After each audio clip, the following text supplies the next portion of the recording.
Any niggling issues with it?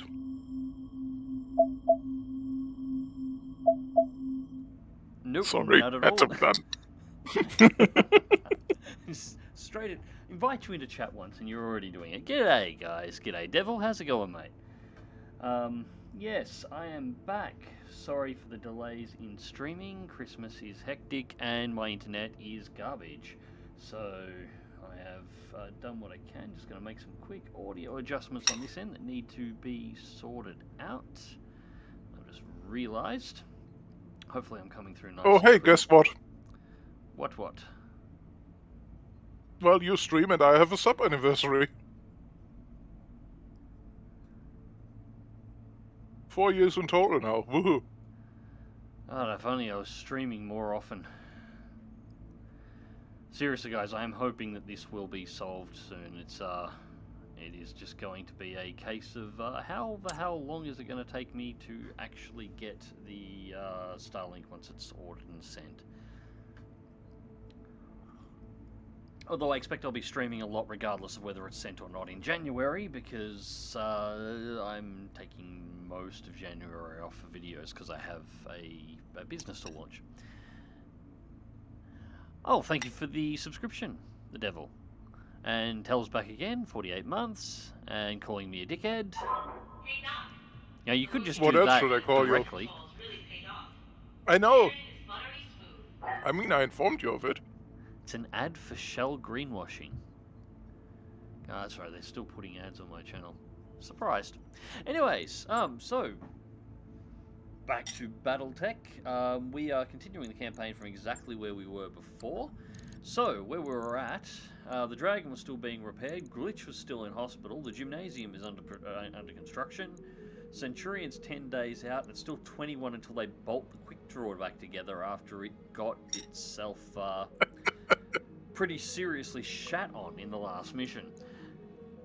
So, if I check, at the barracks at the moment, I believe we've still got 4 mech warriors up and running. Yes, we in fact do. We've got Barak, Decker, Hunter, which is my main character, and Medusa up and running with Archangel and Glitch currently out, and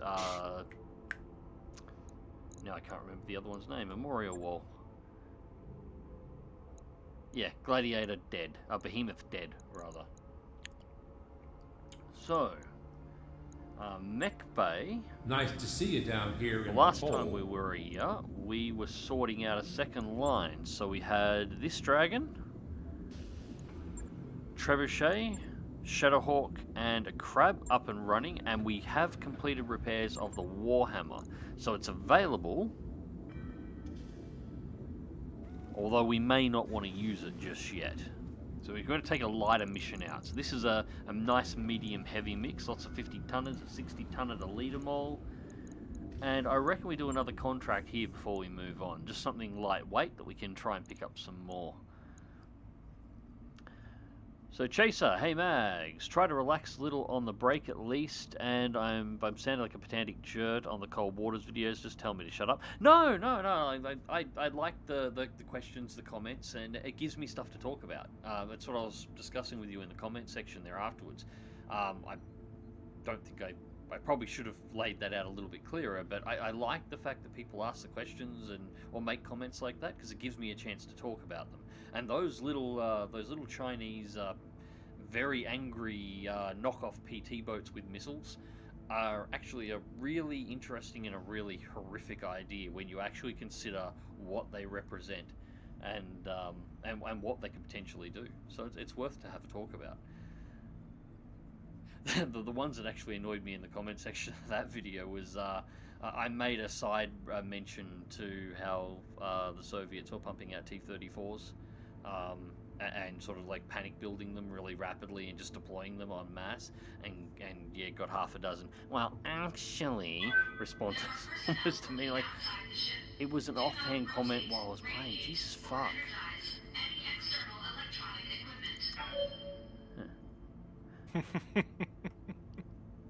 Nice following your sub, lucky to escape given the hit to your pump room. It's worse than you think. For everybody who actually is here and gets the spoiler, because that actually did damage to propulsion, It wasn't just a hole in the hull. I actually got damage to propulsion off that one. I'm not sure if you've played Cold Waters and recognize what that meant, but that's unrepairable damage at sea. That one you have to go back to Okinawa to get repaired. You have to dry dock the sub for it. So my repair time on this one wasn't just an extra couple of hours to patch up the hull. I was in dry dock for 61 hours. That hit hard.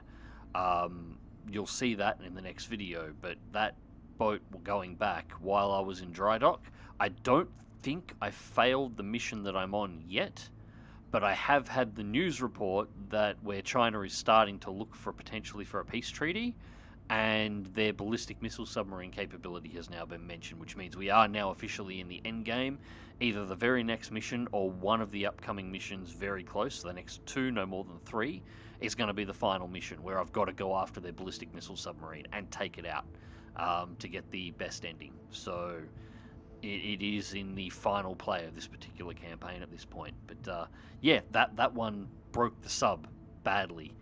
I cut it off at the end, but I was actually speed testing, and I couldn't submerge without trying to sink the boat, and I couldn't get anything better than about 8 knots out of the sub. It was knackered. One of my master's degrees is in maritime history in the 1880s and 1920s, so I get some weird stuff stuck in my head, like knowledge of the... I have no idea how to pronounce that still. Strategic idea. Yeah, that was correct. What you mentioned in there, the Juani, I don't know. But that is exactly what those boats are designed for. Small boats massed on target that are very cheap to produce with generally unskilled crews, because you don't need a... Junicola. Nicoli is the closest I can get. Okay, so Junicol. Strategic idea. Cool. I'll try and remember that one. I will be terrible for it. But yeah, that is the basic idea. Mass, small, easily manufacturable boats in mass numbers with very undertrained crews, because you don't need a lot of training for those things.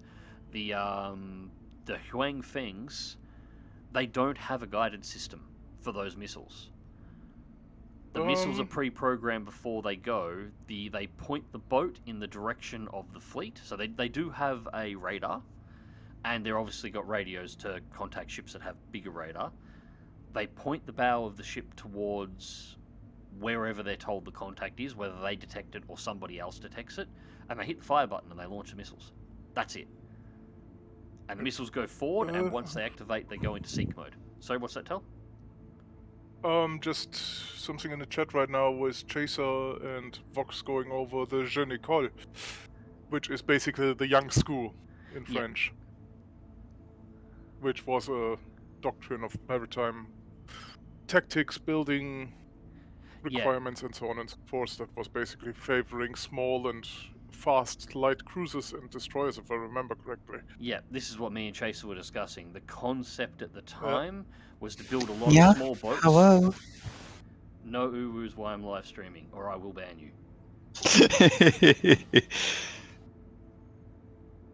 I'm not kidding. No. As I was saying, the yeah, that's what we were discussing in the chat. Girl voice. That's what we were discussing in the chat of the last video.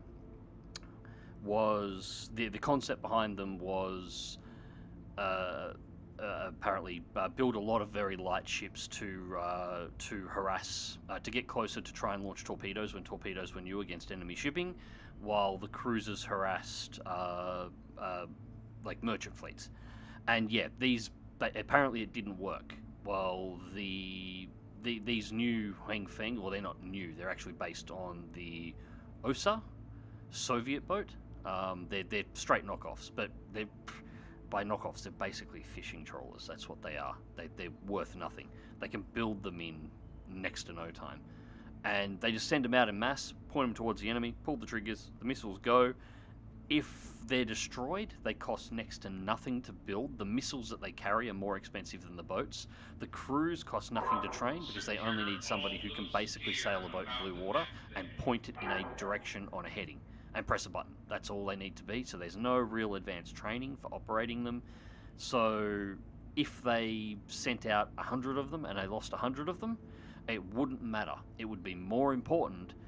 The more important question would be, before they were destroyed, did they get their missiles off and did their missiles hit a target? Because if they could destroy even one, say, US destroyer or cruiser, it would be worth more in the cost of the training, the manpower, the number of people on board, and the cost of building the ship itself than all 100 of these things. And they could just just saturate launch missiles at the enemy until there is no enemy. And that's what they're built for. They're technically suicide craft, and they work. Hey Mags, apparently you've got some sound issues between Discord and Twitch.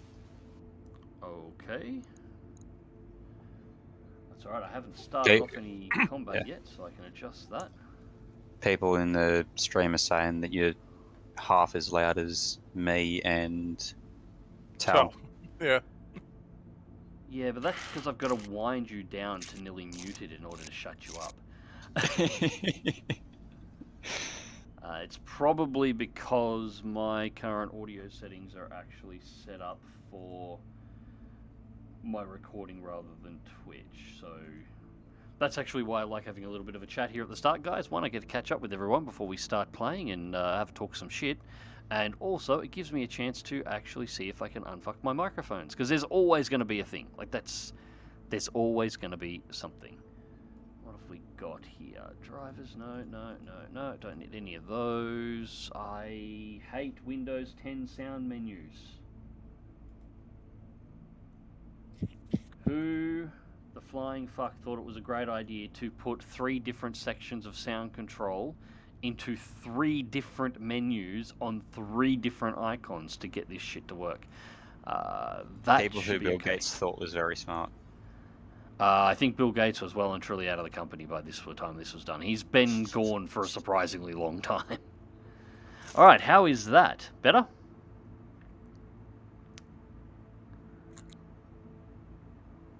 Okay, hopefully that one is coming through okay now. And I've just readjusted all of your volumes as well, so hopefully that's all good. Woohoo! Try ear trumpet, drop-down menus for legacy stuff. Yeah, I might need to look at that, although I'll have to get rid of... The problem with running multiple audio programs and menu controls at the moment is because I also occasionally run, and I've still got it installed on, and this does mess with some of my settings. I've got Voicemeeter Potato installed on, which I use specifically for when I'm flying out the flight events, because I can separate the game audio from the Discord audio from my audio, which means when I re-put them back together in order to try and get a nice audio mix, I can adjust everything independently. Here everybody's dumped in on one channel and I'm just separate, so it's just a lot of messing around. Okay, that looks like it's better. Clever. Cool. Yeah, recording software is probably geared towards recording. Yep, that's what it was all set to, because the last time I actually did anything on this, I was recording Cold Waters and eating a torpedo, because I did a stupid. Yeah, I dropped into the tail end conversation of you're talking about something with the Cold War and missile boats or something like that. Yeah, I was just talking about the Hang Fengs and how they actually operate and why they're scary and so disposable. And the amount of ordnance they can carry too. That's the other thing to consider. Like, if you actually look them up, they've got 4 pods on them. Now, they can either carry 4 essentially anti-ship cruise missiles, 1 in each pod, or those pods, which are basically just metal boxes, can have the guts pulled out of them, and they can have different sort of inserts, I guess is the best way to describe them, depending on what type of missile they're after. If they're willing to use shorter range missiles, they can put 4 anti-ship missiles in each of those boxes, and there's 4 of them on each ship. So 16 anti-ship missiles are essentially on a fishing boat that costs next to nothing to build and is 100% disposable. And then you send them out in groups of 10. Or more, as many as you need. Like, those things are a bad time. Yeah, I've discovered a similar strategy in the very early game of Ultimate Admiral Dreadnoughts. where you don't. Hi, torpedo don't, boats here. don't bother with battleships in the early game. No, they don't fucking matter at all. Just put a They single do. torpedo on a 30-knot torpedo boat, and you've won the campaign. Yeah, I haven't tried the campaign on that yet because I've been told it is relatively lackluster. But I have got it all. I have got my Steam code for it now. It's all installed on Steam. I'm ready to have a look at it. Yeah. I'm sort of waiting for it to get some content and get some balancing for it. It took me an embarrassingly long time to realize that when you finish a campaign, you unlock the next 10-year interval of that campaign.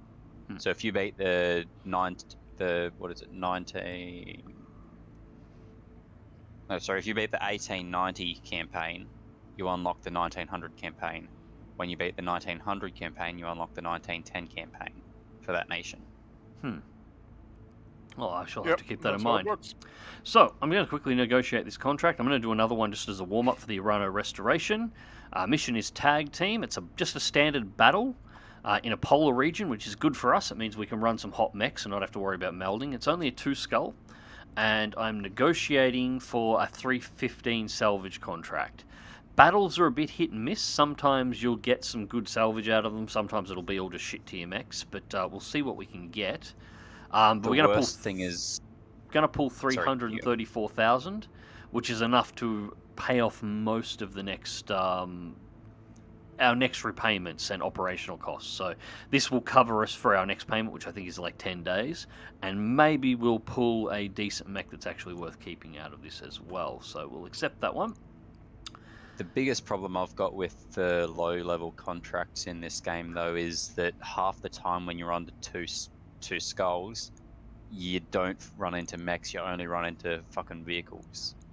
I don't really have this problem, but I only run the 2 skulls like I'm doing now when it's a Urano Restoration stuff, and that's because it pays. Like, this mission under any other faction wouldn't be worth doing, but because Urano Restoration is essentially actually, we won't use Medusa in that one. We'll use Shocker, because we've got a new one in here we can train. Essentially because they already love you. Yeah, they're the sort of the hero faction for it. They actually pay a decent amount of cash, which makes it worth your time. Otherwise, anything less than at least 2.5, but usually only for an assassination mission, or 3 skulls and up. Otherwise, there's just there won't be enough. Urano tends to be worth it, which is why I tend to hang around and do an extra couple of missions when I'm doing it. Of course, this only works when you're running the campaign. When you actually run a career mode, Urano is just another faction, so, yeah. So, Hunter, Bruck, we'll keep Decker in the Crab, Bruck in the Trebuchet, Sure Footing, 6-5, and Tactical, 2 Tactical, 4 Gut, 4 Piloting, 4 Gun. I'm wondering, for this combination, I think we'll put the new guy in the Trebuchet. Because the Trebuchet should be geared out as an LRM carrier? Yeah, it's an LRM carrier. So I'd like them to hit, but he gets lots of chances with the LRMs, and he can lob from the back line. So the fact that he's a shit shot isn't going to be hugely important yet. The Shadowhawk is going to be fighting up the front fairly close, although that's also worth considering. Short range, he'll operate better. No, we'll go with this. Shadowhawk and Decker, and we'll leave Shocker in the Trebuchet. And I'll ride the Dragon. What is the Dragon's loadout at the moment? SRM6, SRM4 double plus, AC5 double plus, 2 Meads, and all the ammo in the legs, which is how I like it. And it'll have extra armor strapped onto it as well, which is good. Alright, we'll deploy at that.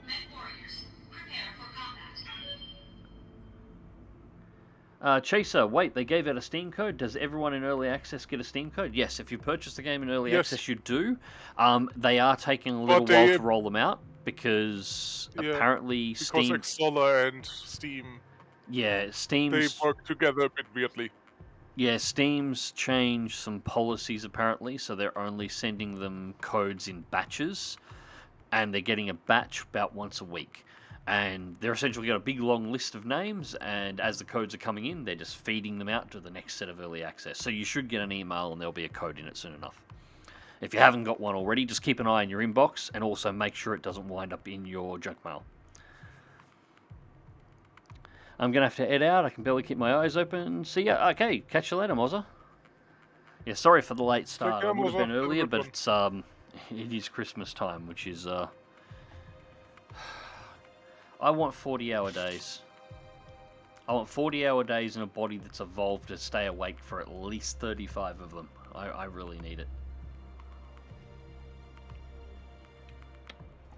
Or can somebody develop a magic means of removing the need for sleep? That'll help, actually. Yeah, and an extra... Well, actually, for me, probably 2 hours a day would be useful. Command interface I believe initiated. that's called coffee. No, I'm not allowed coffee anymore. I'm not allowed. Yeah, doctor's orders on that one. You overused your IV drip of it? I overuse my drips and supplies of everything, and yeah, I got some. I mentioned it here. I got a pretty bad medical report, and unfortunately, they're not kind of like school reports. You can't just redo the test. So yeah, I'm on some pretty strict dieting controls here at the moment. What I'm allowed to do and what I'm allowed to have. Basically, my blood pressure was at the point where my doctor had to redo my blood pressure 3 times because he didn't believe the numbers he was seeing, and that's never a good sign. Right, so what have we got over here? What did they just drop in? Agamemnon, Centurion, Hunchback, Crab. I didn't realize that tag team was an actual mission type where they drop mechs in with you. Yeah, I think it's one of the new ones. So you got another team that's come in here at the moment. So looks did it fairly get an update, comparable. did it? Well, the last Or is big, it a so the DLC last, thing? No, yeah, it's the last set of DLCs put in Aye. a whole bunch of new stuff. So, Yeah. yeah, these are mine. Let's get the dragon out first. So the objective's up here. We've got a low So this pass should be here. a pretty pitched fight. Yeah, this is actually both a good sign and a bad sign. Good sign means there is going to be extra mechs in here. If they've dropped in an extra 4-man team with us, so we're running 2 Lancers, there's going to be some shit in here to fight. The bad side is there's going to be some shit in here to fight. I have no idea what weight class we'll be fighting. So the good news is that there's more salvage. The bad news is you got to fight that salvage first. Yeah, well, it depends on what that salvage is. I might. One more thing concerning Ultimate Admiral Dreadnoughts. I would say you still want some battleships at the start of the game. Or of the campaign in 1890, because... Nah, cruisers for sea control to sink transports, but I wouldn't bother Our with an projection. actual BB. Alright, I mean, Move order I was confirmed. playing as Germany. My BBs were quite good workhorses. Location confirmed. Mostly though, because I also went, Affirmative. right, these things are A, durable, I will make them not completely slow. And C, underwater torpedo tubes. Oh yeah, the underwater torpedo tubes are great. Yeah, mine was a gift, so I'm probably low on that list then. Well, they don't really matter if it's a gift or not. A purchase is a purchase. It's just really a matter of when that purchase came in. I think they're just giving them out in the order that they were sold. So if you bought into the early access relatively late, you'll get the code a little bit later, but it'll only be like a week or 2. I wasn't like a first. I wasn't a like a first person to sign up or anything. It had been in early access for a little while, and I ummed and ahed when I finally picked it up. And it's only been, I think, 2 weeks since they announced the Steam codes. Yeah, if that, since they've announced the Steam codes, and I've already hit mine. So I would expect you'd have it possibly before New Year's. If not, it'll be, like maybe the first week. And otherwise, like it's a standalone client, still works. So you just keep playing the standalone client, and when the Steam code comes, you just pop that in, download it, and you're done. Alright, so we got a Locust for the so start. you're not missing out on anything. Oh, that Locust is about to get wrecked. A Javelin, and we've got a 25 tonner in here. And we have a 40-tonner in the back line.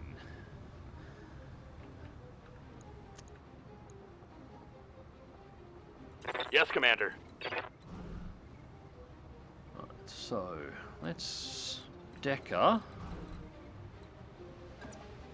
There's no way known I'm going to be able to get line of sight on anything with these guys. Moving out. But what I can do...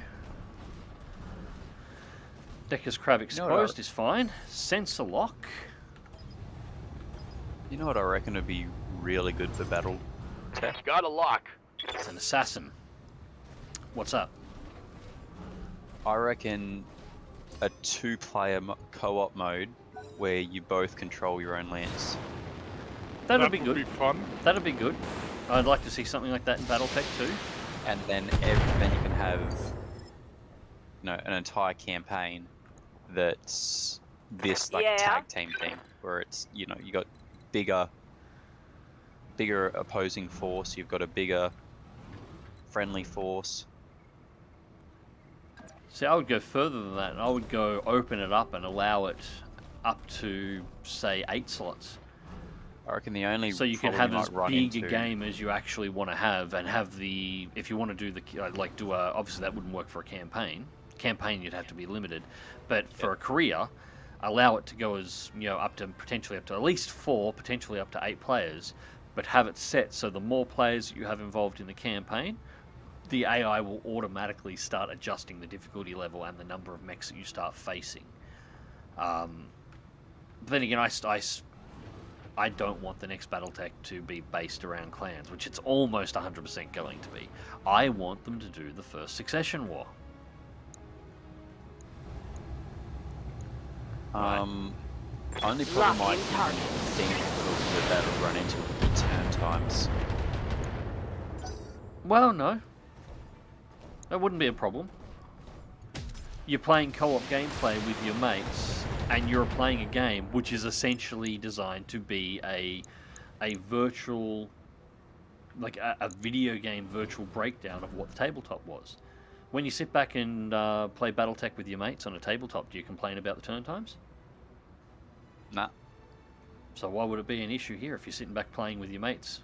It wouldn't make No, any difference. You'd I talk. hadn't thought about it like that. Yeah, you'd just talk crap with your mates. You'd laugh when they screw it up.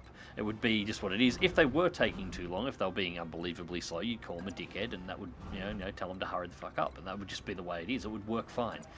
It would be a problem if you're going to do it large-scale multiplayer, not co-op. But I am not super interested in the multiplayer component of this. I mean, this has a multiplayer component. I think I've played it once. I am really not overly interested in playing it again. Yeah, because I reckon it's just set-piece I reckon battles this one-on-one. kind of game's more suited to, you know, a campaign style. Yeah, campaigns, co-ops. For MechWarrior 5 got a lot of things wrong.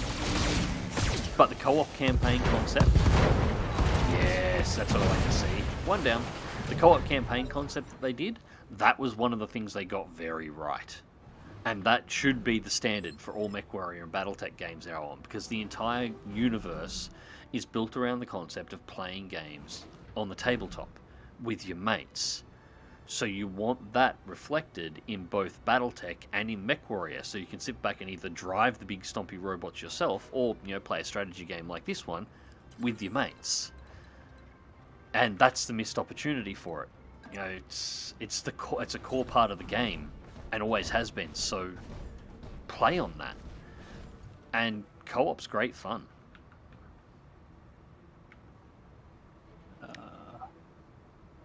Hey Mags, can I send you a picture in Discord DMs? I think you might like it. Yeah, my DMs are open for you to send pictures to. They always have been. I don't have anything privated, so feel free to message me anytime you want. That goes for everybody too. I know that's going to invite spam. I don't care. It's never bothered me before. So what you're saying is you want them to slide into your DMs? The second you say that, I feel like banning you again.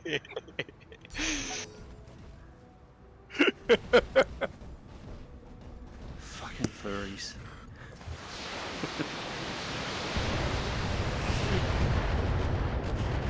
Well, Max, given that the furry is part of the armed forces of your country, you might as well go thank him for his service.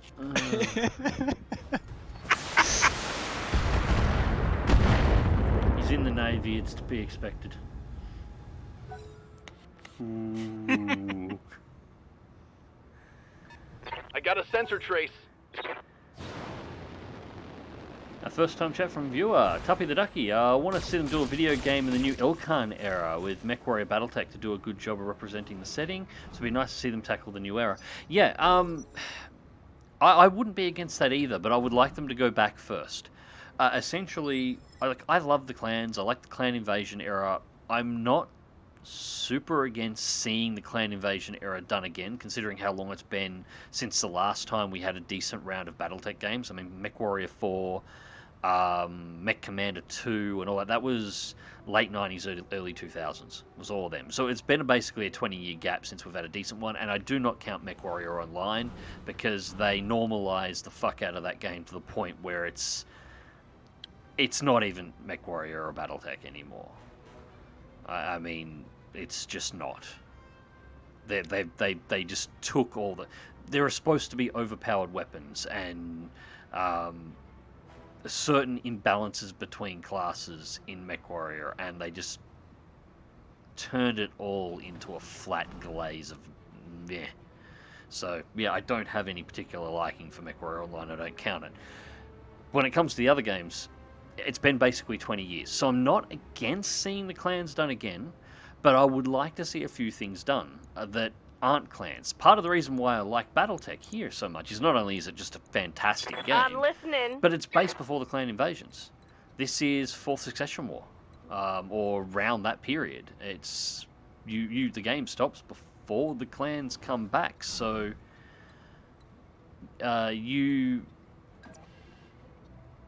Sorry, I'm just trying to work out my angles here. I think the trebuchet from the trees would probably be a great idea, and then I can nick around with the crab.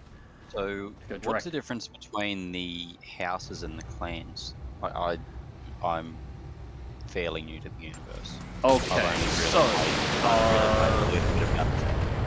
basic lore breakdown.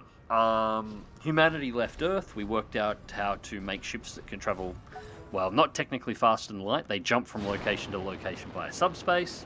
So we worked out how to build jump ships, and we colonized the galaxy. We build a massive empire. We fight a lot. We collapse a massive empire. We do this over and over again because humans in space are still assholes, just like they are here on Earth. Eventually, we build a thing called the Star League, which is most, not all, but most of human colonized space working together in a massive alliance under a single ruler. Everything's all good and fine for... Actually, off the top of my head, I can't remember how long the Star League lasted. More than a few hundred years, close to 1,000 years. Somewhere in there, I think. But basically, we would always have yeah, we managed to hold the galaxy together in peace. We had a bit of a utopia. Technology hit a golden age. We were doing all sorts of wonderful things. And then people that are into politics started deciding to be dickheads again and decided that they wanted to fight over who was going to be in charge of the Star League.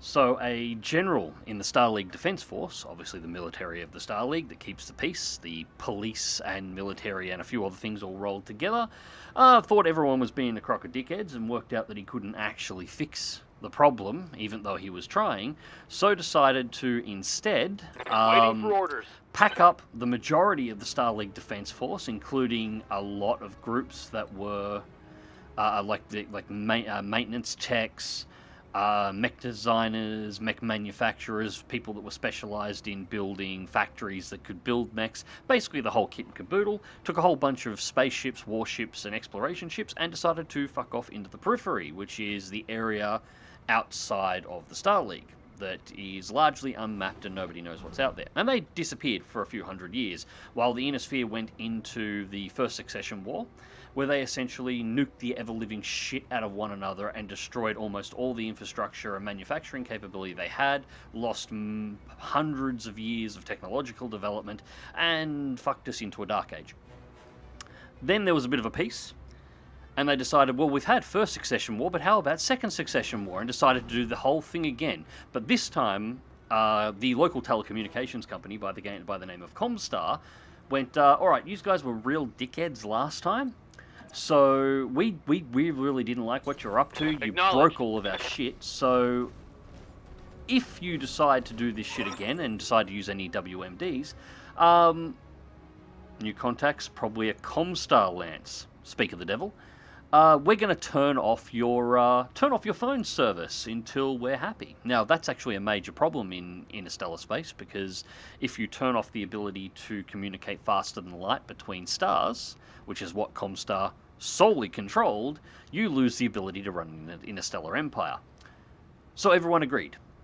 We won't use WMDs. But we're still going to throw mechs and bodies at one another like nothing else happened, and conventional warfare wasn't banned, so they did that for the Second Succession War.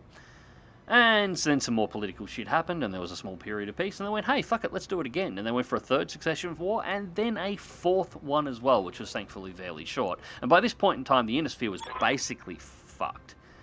At some point, they're going to go for 11s, you know. The Great Houses were the houses that were fighting against one another for control of the Innisphere. And they're basically broken down into Space Japan, Space Germany, Space China, Space France, Space United States, and there's a few other ones in there as well. Yeah, it's Steiner, the Draconis Combine, Liao, Davian, blah, blah, blah, blah, blah. I won't go through all the names, but that's who the Great Houses are. Those are the ones in the Battletech campaign. Yes, and then we get invaded by the clans in the 3050s. Now, the clans are Kerensky's warriors who left for the periphery. And some shit happened in there and some infighting as well. And rather than building a nice little military utopia, they... Well, actually, no, that's exactly what they did. They built a nice little military utopia. There was also technically a multi-group of military dictatorships that lived in a semi-communistic feudal style with honor battles. Think humans, think Klingons in battle mechs is sort of what they did, and their entire little group that was the Star League Defense Force fractured into the clans. Each clan takes an animal as its iconography. They all are vying for one another for basically supremacy amongst the clans.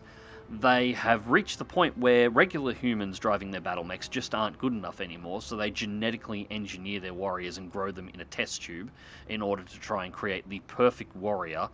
They're obsessively concerned about their genetic legacy. They will not let anybody who's a free birth in, because free birth, people that actually have sex and have children, they're disgusting, subhumans and not worth the time. And their sole goal is to take Terra, take control of Comstar, and take control of the entirety of the Innisphere. Clan who, and it's essentially a race. The clan who gets to Terra first and takes Terra, the leader of that clan, the Khan of that clan becomes Ilkhan. The leader of all clans takes control of the Innisphere, takes control of all the other clans, and takes control of everything, and basically becomes new king dictator of the known human civilization. And unlike the rest of the Innisphere, they didn't nuke all their shit to pieces, so they've actually got some really nice shiny battle mechs that are far more advanced than anything the Innisphere has left. So that's the clans, that's the insane. That's a pretty rough breakdown of how it all went. I think I got everything pretty alright there. Chat will probably correct me a little bit. But yeah, that's the general gist of things. Roger. The clan era is one of the more popular ones because it is an incredibly head hit nice. Critical Not really hit, interested Commander. in a javelin, but I'll take the head hit and the knockdown. It's particularly So interesting basically, time. what it is a good old snafu. Yeah, but the bit that I'm interested in is the first Succession War, because that was before WMDs were banned. This is where no holds barred, full-on combat, all the best mechs that the Innisphere had were still available at the time. Like all the top Star League Defense Force mechs, all the pre-Exodus, Kerensky pissing off mechs, were in common. Everybody had fully fleshed out, fully maintained armories, and the sky was full of warships. And everybody had everything they needed. So it was total war on a scale that cannot be described. And I want to see that represented, because it is one period that has absolutely not been represented in any point in any video game in the Battletech universe. None. Awaiting orders. Nobody's done the first Succession War. Largely because it would be difficult based on the amount of shit you would have to render and the amount of stuff, the size of the battles, which were huge. But I think we can pull that off now. The Innisphere is basically Game of Thrones, but with big stompy robots. Yes. Only even better. Like, the political intrigue in the Battletech universe makes Game of Thrones look like... Game of Thrones is a couple of small houses having a little bit of a bitch on a continent. This is a multitude of houses and sub-houses and subdivisions within sub-houses, all fighting over essentially a group of, well, a cluster of stars that's nearly the width of a galactic spiral arm. That's about the size of the Innisphere. Warhound, that was a pretty solid summary, to be honest. Well, thank you. That's... I would need to crack out the source books to start getting really specific, but yeah, that's the general breakdown for anybody who hasn't been into Battletech before and where all this comes from. So, as I said, this is taking place at about the area of the 4th Succession War. Actually, I think it's just after. Enemy mech. Critical damage. Actually, no, detected. now I'm actually questioning myself. Is it after the 3rd Succession War before the 4th starts? Or just after the 4th and before the clan invasion? Regardless, the 4th Succession War was really short, so it's right in the end piece before the clan invasions. So all these mechs you're seeing here are at least minimum several hundred years old. They're all relics. Every one of them. Minimal. They've all been crippled, broken, destroyed, probably had their reactors popped at some point in time, and then they've been scavenged, scraped back together, and bolted back together, and sent back into the battlefield again. Everything here is ancient, and everybody's playing with the dregs of the former civilization, because that's really all there is. Long live clan... Yep, go. You said about the problem with going back that far would be rendering and everything. Warhounds said if you go that far back, you'd have to go grand strategy. Would you reckon that'd be a solution? Do you reckon that'd be something you'd be interested in playing? Grand strategy? Well, I wouldn't have a problem with the grand strategy version, and yeah, that would probably be one way of fixing the problem. But I do honestly think we have enough computing power floating around nowadays. If you got somebody with a decent engine that actually did some decent, efficient programming, you could start putting the number of battle mechs that would be required to do a mech warrior game from the cockpit in 4th Succession War side battles, which would be literally hundreds of mechs going at one another. You could pull it off. There would be forests on fire, there would be orbital bombardments happening. I think it would be possible to pull it off. But a grand strategy, if you wanted to do the larger game and actually play as a great house vying for position in the 1st Succession War, nice. Do love my One less target. Yeah, a grand strategy would definitely solve the problem. Oh, he got fucked. Yeah. Oh, the Shadowhawk is... A lot of people give it shit, but it's actually a decent mech. He had a bad day too. It's got some good melee. It's a perfectly adequate starter mech. Yeah, and it's got some good thumping potential in the mid range. It's not as good as a Centurion or even a Kintaro really for its weight class for melee, but hello.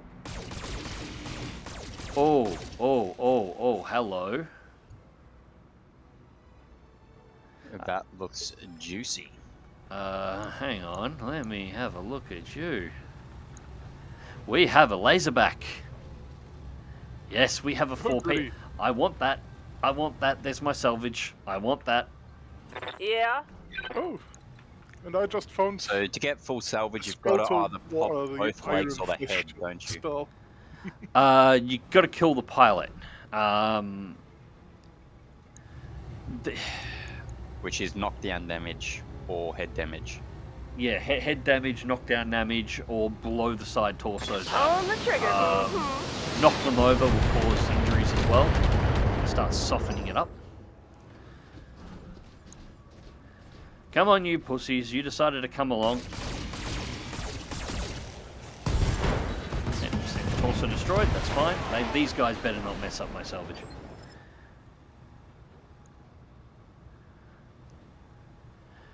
Crub says, long live Clan Ghost Bear. Yep, Clan Ghost Bear has been my favourite for some time.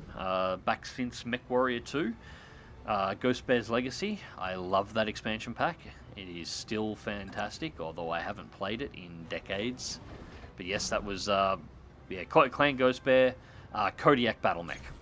On it. Which is basically a Clan Atlas. Because Targeting for an alpha strike. I hate Southern. Why not? You're of the Steiner concept of a Scout Yes, Labs. yeah, eventually my goal in every Battletech game is to complete the game by building a Steiner Scout Lance. And if it would let me deploy 2 Lancers, I would send 2 Steiner Scout Lancers, because that is the only way to play.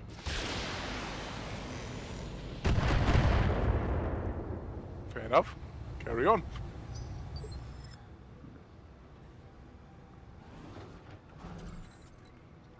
Alright. So I have the Urban Mech back there. That's the...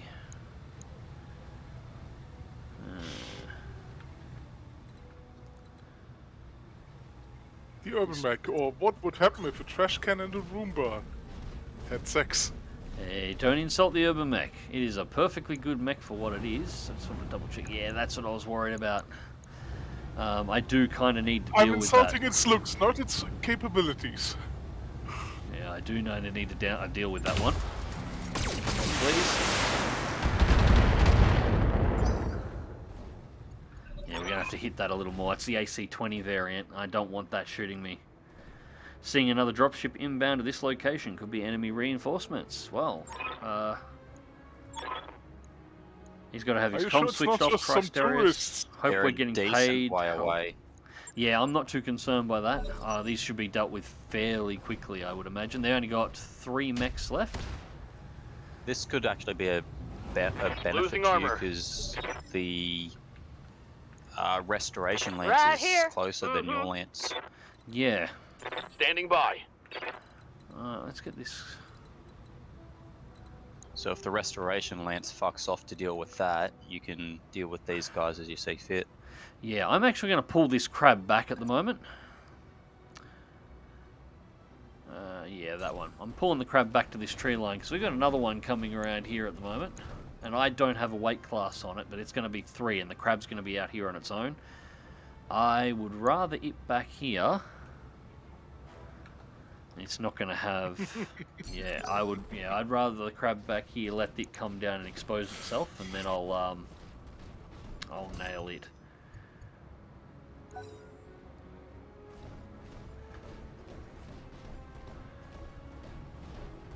Yeah, let's separate the hunchback around the back might be the go. That's a lot of lasers. The AC-10 isn't so bad. The AC-20 is horrific. The AC-10 will chew up your armor pretty good, but it takes a couple of Commander. rounds to do it. The AC-20 can just straight It will fuck. call you through a full armor. Yeah, some of the lighter mechs here, if it hits the right spot, the AC-20 Urban Mech and mechs like that are the reason why you put all your ammunition in your legs, because they very rarely shoot for the legs. If they did a torso penetration, like a lucky torso penetration, even when you're at full armor and you've got ammo in your chest, it can one-shot your mech. Here we go. Heat sink, left arm, and I think That the was a critical right hit, arm that is the one was. that's actually got the cannon in it, so it's still armed. Yeah, I don't mind them taking a shot at the Irby, anything to disarm it. It has been disarmed. It needs to be disarmed again. Yes, Commander. Now, MechWarrior 5 has a horrible habit of spawning AC-10 and AC-20 BFs on lower tiers. Yes, it does. They're not so difficult to deal with, mainly because the AI in the game is not particularly great. And that's one of the bigger disappointments. And the map design sort of it allows them to be. Oh, that's all right. It's done. It has lost its arm. AC-20's gone. Good. So I can just execute it. Oh, I lost both arms. I didn't realise that. Yeah, it must have lost both. I Scored didn't a saw the critical extra hit. one go down either. So that's all right. We'll just kill it, get it off the field. That's a sensor gone from them. Knocked down 2, which Yeah. more accuracy.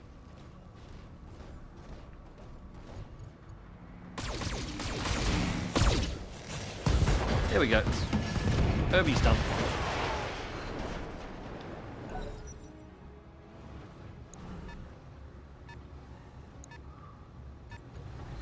That was somebody jump jetting down. Systems holding. I have a cursed catapult in my DMs now. Alright, I will have a look at that after this battle. I don't think that it would have to be pretty bad to be a cursed catapult. Catapults are really hard to curse.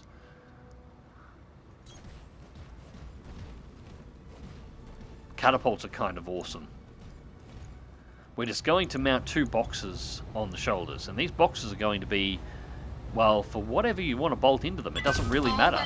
Make up your mind and take your own pick. So they put literally everything in them. Enemy mech. Critical damage detected.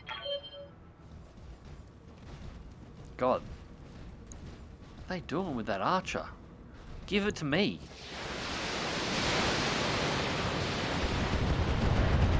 If you want to peel off some more armor on it, that's fine.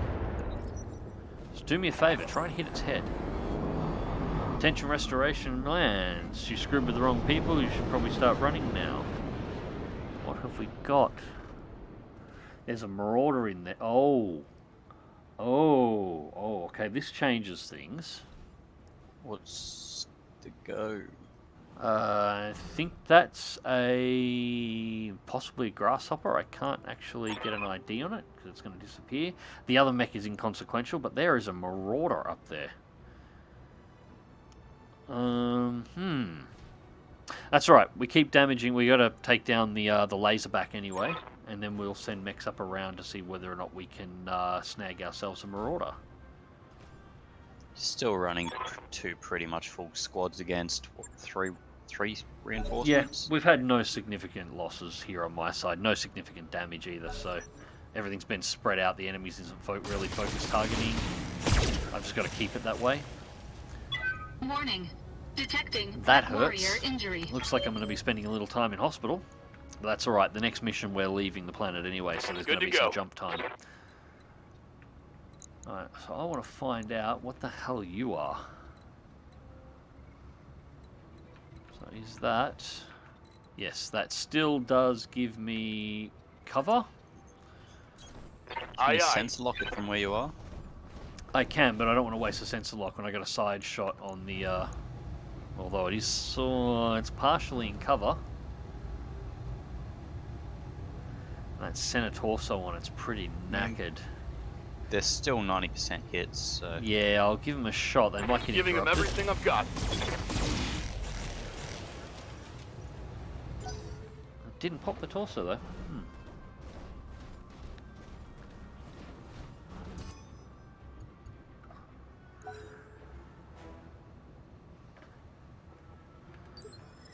Alright. Standing by. Barak. Do you use your focus at all, Mags?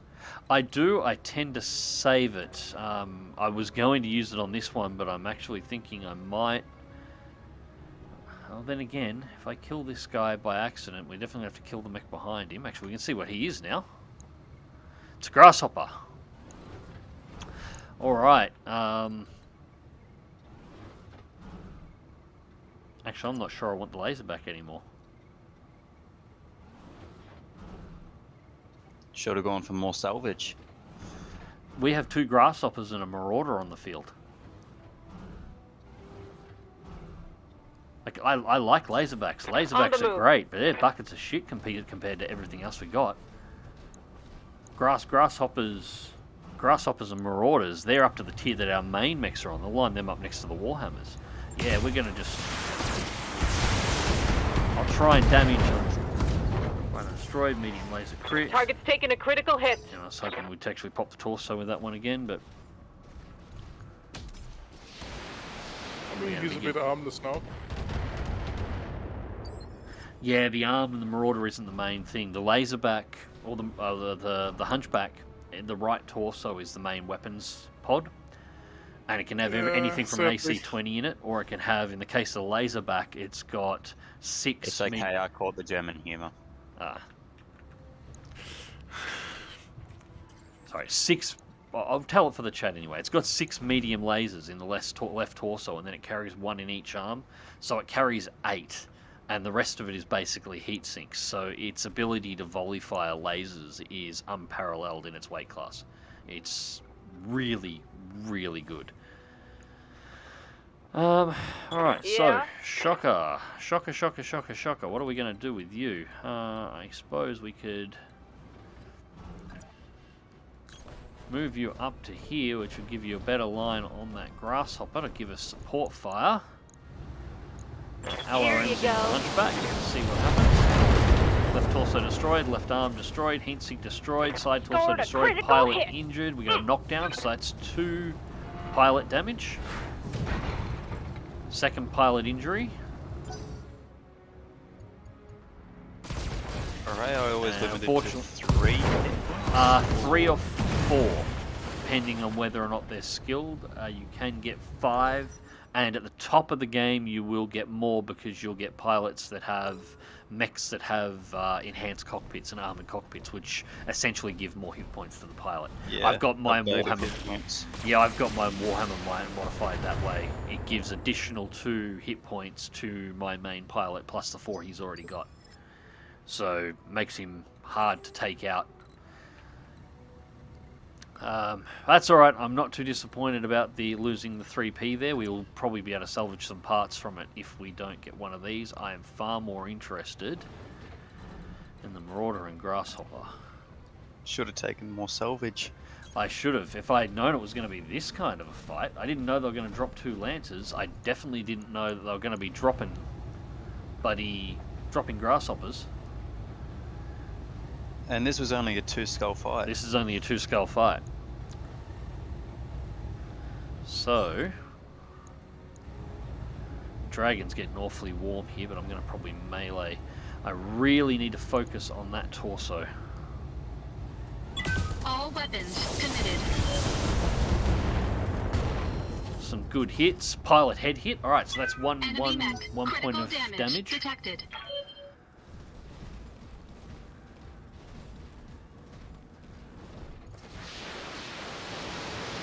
LRM's coming in. -1 evasion. I'll take that. And they're stripping some armor off this thing. Ugh, that's coming for us. So that's being lobbed over the hill from that second squad. So they're going to be coming out through the pass here, I'm guessing. It'd be nice if they came this way, but I have a sneaky suspicion they're going to come this way. Alright. Receiving you. Decker heat-wise is still perfectly fine. It's not an issue at all. I'm going to take a bit of a pilot's advantage here. He's going to be open and exposed, but I'm going to get him into this forest and then run him around. Heading out. Get him into a flanking spot.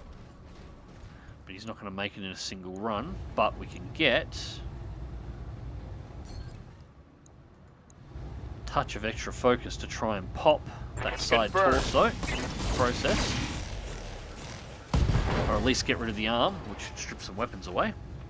Left torso destroyed as well, so that's another pilot injury. Alright, so now we're going to work the other side of the mech.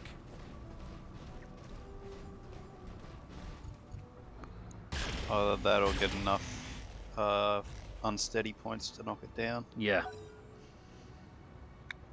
These guys are Comstar, so I have a sneaking suspicion these might be 4-pointers.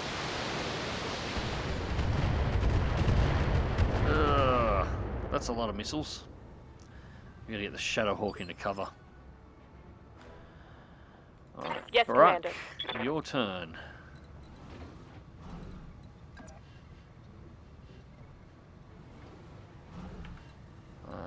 I really need to get you to there, although I'm reluctant because I'm going to be giving my rear armor Affirmative. to the guys coming up on the rear. I really need him to turn in his next round. So I'm going to do another targeted shot, and again we're going to go into the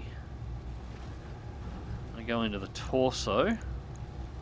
I like to try and pop the torsos, right and left torsos, if we can before we knock them down, because if they're a 4-pointer, you get 1 health point out of each torso destroyed, because it's an explosion happening right next.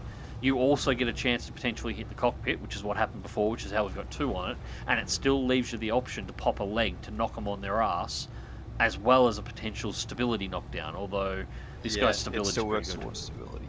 Yeah. Giving him everything I've got. Pilot incapacitated. We got a 3-pointer. Target That's neutralized. ours. Worst comes to worst, we're leaving this battle with a grasshopper. He only had 3 health and he took 1 to the cockpit. Ah, I'm happy. This was worth it. This was very much worth it. I'm Yeah. happy. I'm Catboy. Alright. Let's get Shocker.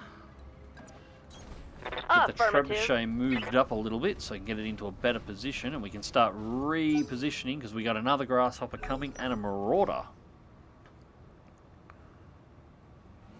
How happy would you be if you got a second grasshopper through the random salvage? I would be very happy. That would be nice. Although, to be fair, I'd actually prefer the marauder at this point. If I can get the marauder as well, that would be great. Mainly because I really like the marauder. Alright, so the dragon, well, I've taken a hit to the pilot, so I've only got 3 health left. And the dragon's taken a bit of a hit to the leg, so I do need to watch this. It's doing its job, it's tanking, but I don't want it to get knocked over because that'll be 2 points out of the pilot. On the upside, I can now brace it for a turn and get rid of its heat load.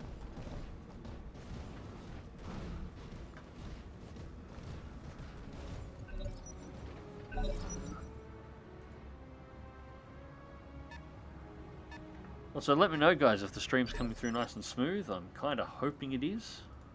Yeah, it's decent. It's a bit weird Awaiting hearing orders. your voice before the visuals. Before the action happens, yeah. Well, that's because you're in the chat, right?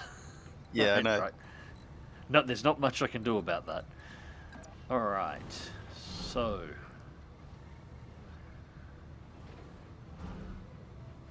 Oh, fun. Barack does have sensors. Moving to so position. Get him looking forward.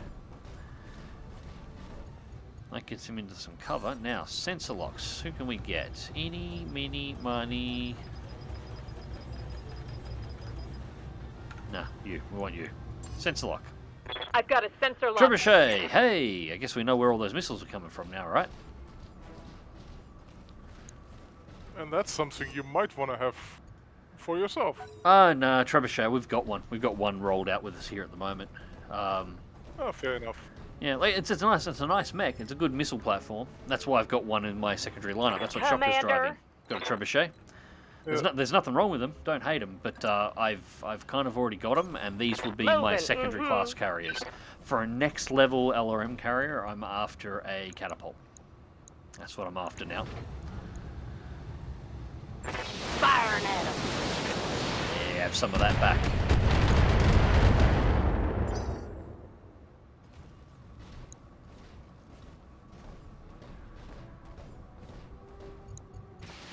A couple of drops, it may be my internet, not yours. No, it's most likely my internet. My internet is kind of trash, but this seems to come through okay. Just making sure that my net hasn't suddenly turned to shit, which can actually happen, unfortunately. Yes, Commander. But if it hasn't and it's been fairly reasonable, that's good. That is good news. That's what I'm after. So that's a cliff there, so there's not much we're going to be able to do, and I doubt we're going to have access path through there. So it's probably best we actually start sending the rest of our mechs around south. Yeah, because they're going to have to go through this pass. So they're actually in a really good position to intercept here, but it's not going to be great if we want to have a chance to take these out. Going full throttle. but I can get the Shadowhawk to keep spotting them across the ridgeline.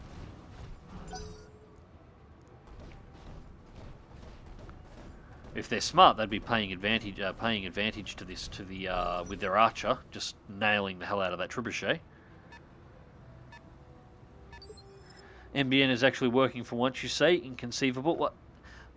Working is a very loose term, Vox. Okay, it's very, very loose term. It isn't fucking up as much as possible? It's somewhat functional, almost acceptable, and that's about as good as it gets. If a service engineered to be fucking worse than the private sector alternative at the time it was being conceived, if that's working at all, that's already better than it was intended to. That is fair. Yeah. Oh, that locust, I felt that. I would have shot the trebuchet, but that locust was having a really bad day. They're going to be short a scout in a moment, I think, which is fine. That's just trash mech is trash. That's going to expose us, though. Mr. Comstar, I don't feel too good. Yeah, I'm gonna start moving the Shadowhawk Roger down. I that. should be able to sensor lock them across the mountain.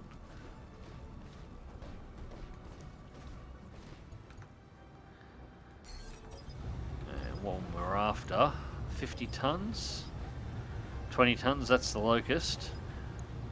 That's the one I want them to hit, because that's the trebuchet. Because that thing's annoying. Although I'm not seeing them. I think the one in the background, I think that's the grasshopper. No, 75 tons. That'll be the marauder. We're missing a mech here.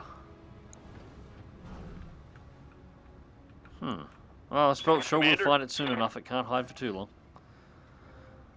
Alright. On it. You said before you thought it was a second grasshopper that they dropped in? Yeah, I was pretty sure there was a second grasshopper in there. Oh, it might have been the trebuchet. Maybe it was the trebuchet. In which case, yeah, the marauder is what I want. I know it's a marauder. I know that outline anywhere.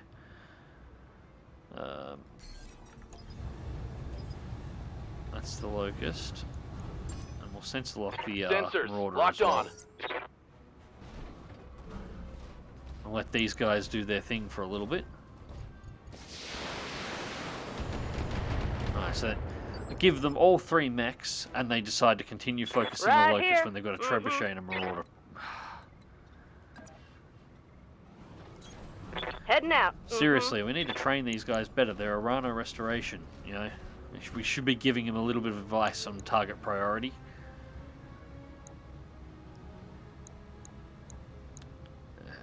Yeah, I still want...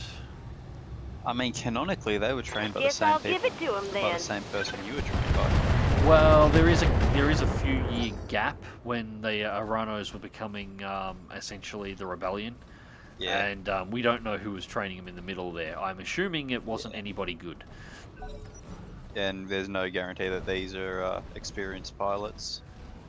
No, quite possibly shitlicks. Marauder's just sitting off on its own on the side.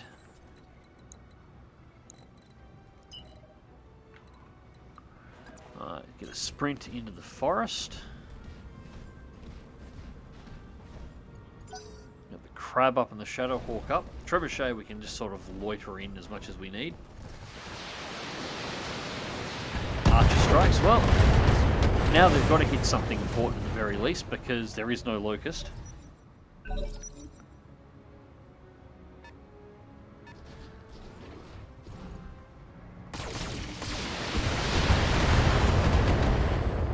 -1 evasion. Armor's still taking it. Aye, aye. Dragon's doing its thing, which is good. Here we go. Shadowhawk into position. Because we're going to have to race them to go down and actually get cracks at this marauder. And you don't want them coring it when you're trying to Orders? Yeah, salvage it. you're starting to pull it apart, because I really like that Marauder. Roger. Or at least the chance to pull it out. Like, we're going to get at least one salvage out of it one way or another, because I'm pretty sure I'll take the Grasshopper as a primary, but... Alright. Just...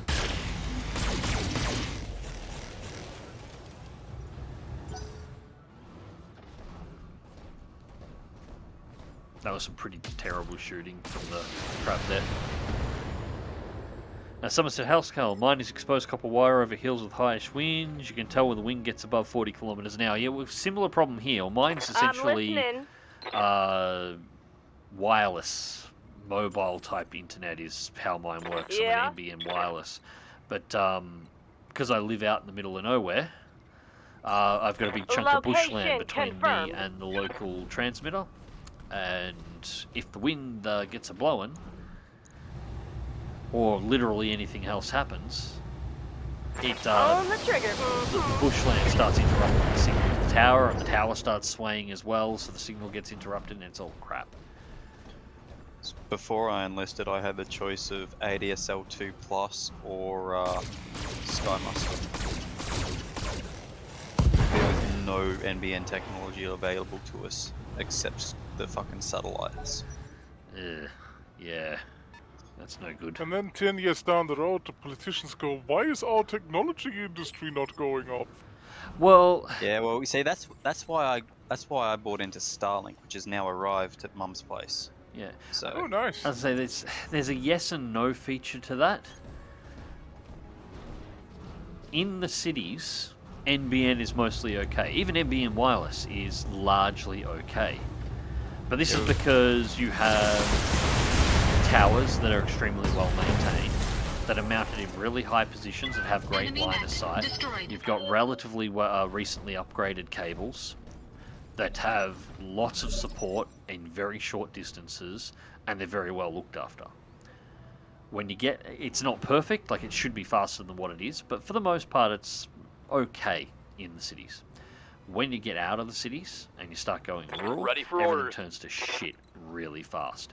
This is why, I'm listening. and this is precisely why, Starlink is not supporting cities in Australia. You can't get Starlink if you're in one of the capital cities within a certain distance. You have to be a certain distance out of the city before they will let you get it. They're specifically targeting rural areas because Starlink isn't necessarily going to be faster. It's possibly going to be lower latency than NBN in the cities, just because of the way it functions. But it's not necessarily going to be faster, but it is going to crap on everything that is available rural. And that's where Musk's target market is for Starlink. He wants to supply internet to every rural area in the world. That's his goal. Got no rough terrain there, and that does give it a line of sight, but that does put the crab directly in front of a marauder. Screw it. We can take it for a turn. The crab will take I it. copy.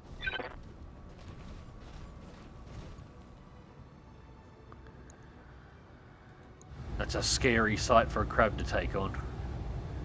Mad 3D, double PPC, large laser, 2 medium lasers. I copy. Not sure what Luna means. Reliability over speed. The NBN is not reliable very much. No, it's not reliable. Unless you're in the city. Unless you're in where the it's city, well-maintained. yeah, unless you're in the city, the NBN isn't reliable and it's not fast. And this is where Commander. Starlink comes in. Starlink is highly reliable. It does have some short outages because the satellite grid that they're putting up isn't complete yet. That said, because it's in relation to the satellite grid not being complete yet, you know when those outages are going to happen. Like, it sends you a warning. Look, we're not Confirmed. going to have a satellite in position. You're going to lose internet in 20 minutes. And the outage should last for roughly 7 minutes until satellite becomes available, and then it will reconnect. And so it knows what's going on, and it self-prepares and and gets itself ready for that kind of stuff. Fire now. So, I'll put it into perspective for your viewers, Mags. So Yeah. I've been on everything from ADSL. I've been on fixed wireless. Now I've got Starlink at Mum's and I'm waiting for it to be set up. But the reviews for Starlink are fairly Awaiting orders. what's the word? Averaged out. Like they're fairly consistent. So ADSL 2 Plus, I was getting 16 meg down, absolute maximum. If the stars aligned perfectly, you know, that was the most I was getting. On fixed Prepping for wireless jump. in a semi-rural area, I was getting 80 megabits down with Confirmed. acceptable latency. I'm not entirely sure what Defense uses, but that's probably a different kettle of fish. It's pretty decent. 4G at the moment. Steam downloads hit 20 megabytes a second. Warning. I was downloading something Armor earlier. breached. Internal Starlink damage. fairly consistently hits over 200 megabits per second down.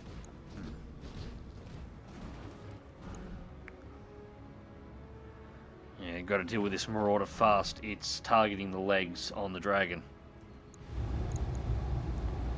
which is not what I want. Yeah, I'm just going to go straight for a headshot. I don't like my chances, but I'll take it. Called shot, head. All weapons committed. A lot of people, I've heard people say that, you know, Starlink speeds are not acceptable for gaming, and then, you know, I look at Starlink reviews and it's like fucking 30 ping to across the pond, and it's like, how the fuck is that unacceptable? I'm happy with 300 ping on a good day. Yeah, those are people who have Waiting never for played orders. with anything other than single-digit ping. Yeah, Starlink's ping, at least from the Australian perspective, is lower than lower than all of our land-based lines. The general consensus, or the general result of testing on Starlink versus On my way. all of our landline options that are here in Australia, is slightly over to almost exactly a 50% reduction in ping. Because to get a signal via landline or via land from Australia to say New York. New York is generally the place that they've been pinging. So you've got to go from wherever you are, essentially to your nearest capital city, to the Trans-Pacific cable. You've got to ride the cable across into, I think it comes in somewhere Southern California down towards Mexico is where it jumps in, or ours comes in. I actually think it goes via Hawaii and then it pops in somewhere over there. Then you've got to go into California, where it gets shot on God knows what cables across the entirety of the United States to get to the other side, and then it gets routed up the coast in order to hit New York City. On Starlink, signal goes from the satellite on your roof up to the satellite net. If there isn't a direct line between the satellite that's above your position that you're connected to and the one that's over New York, generally there won't be, but it can happen depending on what orbits the satellites are at. It may have to bounce off one or two satellites to make the curves. The signal goes bang, bang, bang at the speed of light and then drops straight into New York City. So up, With a low Earth 0% orbit, around and down. chance, with a 0% chance that you're ever going to be on copper. Yeah, you never touch copper, you never touch any of the cables that are in the ground. And yeah, it's all copper, it's all 100-year copper that it's going through. Roger that. Oh, and our politicians at the time were fighting for iron cables, That's not copper. gonna hurt. Iron communication cables, because it was cheaper.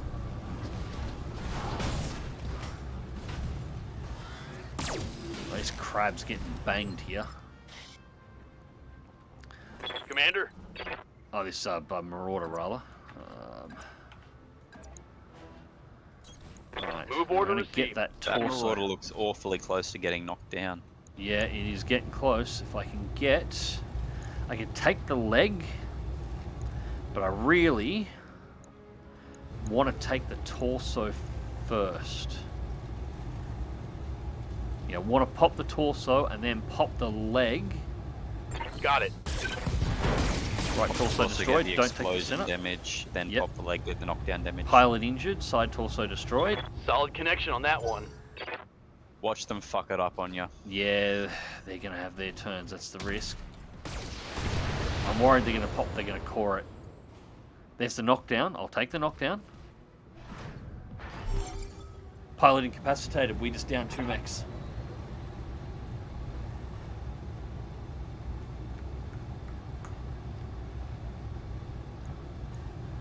Look, they knocked it down. I'm not going to complain about them that much. Targets are down. Good guys made it out. That's all that matters. Mission successful. All right.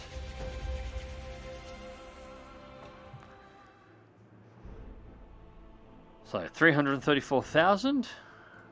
Should have nothing too severe here. 18 days in medbay for Hunter. And we're going to have to do some repairs to the Dragon, but no limb loss, no major critical damage, and no internal damage. How big of a fight that was? You got out really well. Yeah, that was good. All right, look at all of this. Hello. All right, so let's start off with Assassin, Commando, Javelin, Javelin, Javelin. So the Javelin was taken down intact. Then we got Grasshopper, Grasshopper, Grasshopper. That's 70 tons. Hunchback. We only got one part of the Hunchback. Locust. Marauder, Marauder, Marauder. Like this was ever going to be a discussion. Where did my Marauder part go? Too many bits. We're taking the 75 tonner, so that's done. 2 parts Locust. We got a trebuchet component here, so if we pick this one up in there, we'll pick up another mech as well. And then we've got the urban mech.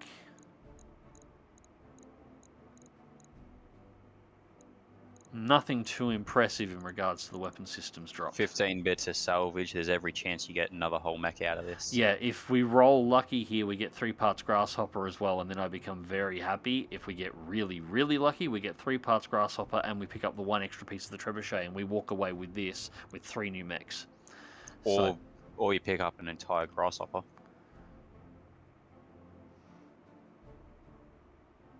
That's true. Well, yeah, well, no, that's what I fingers said. Yeah, they crossed. said the Grasshopper as well. Like, that's the hope. Let's see. All right, so what do we get? We got part of the Assassin, Javelin, 2 parts of the Grasshopper. At least 2 parts. Yeah. Skinged. I suppose 2 out of 3 ain't bad. If we encounter 1 more, we don't have to worry about going through the salvage for it. We can just core it and take the part that drops and we're done. And you have a Alright. new Marauder. Yeah, and I have a nice shiny new Marauder to fix up and put in my lineup. So, yeah, I'm fine with that. That works. So I have that to go next to the Warhammer. So I'm starting to build a fairly good, heavy mech lance here. Is back online. Mad 3R exchanges the Marauder's autocannon for an all-energy loadout. Yeah, it's the variant that I like for that exact reason. It does run hot, but twin PBCs, a large laser, and a couple of mediums is just nice. And if I can manage to snag some double heatsinks from somewhere and upgrade it, perfect. Mech warriors are gaining experience. You need guidance. Yeah, we've got to do some training. That's okay. So, alright, so I'm just going to quickly tab out here because I've been asked to take a look at this cursed.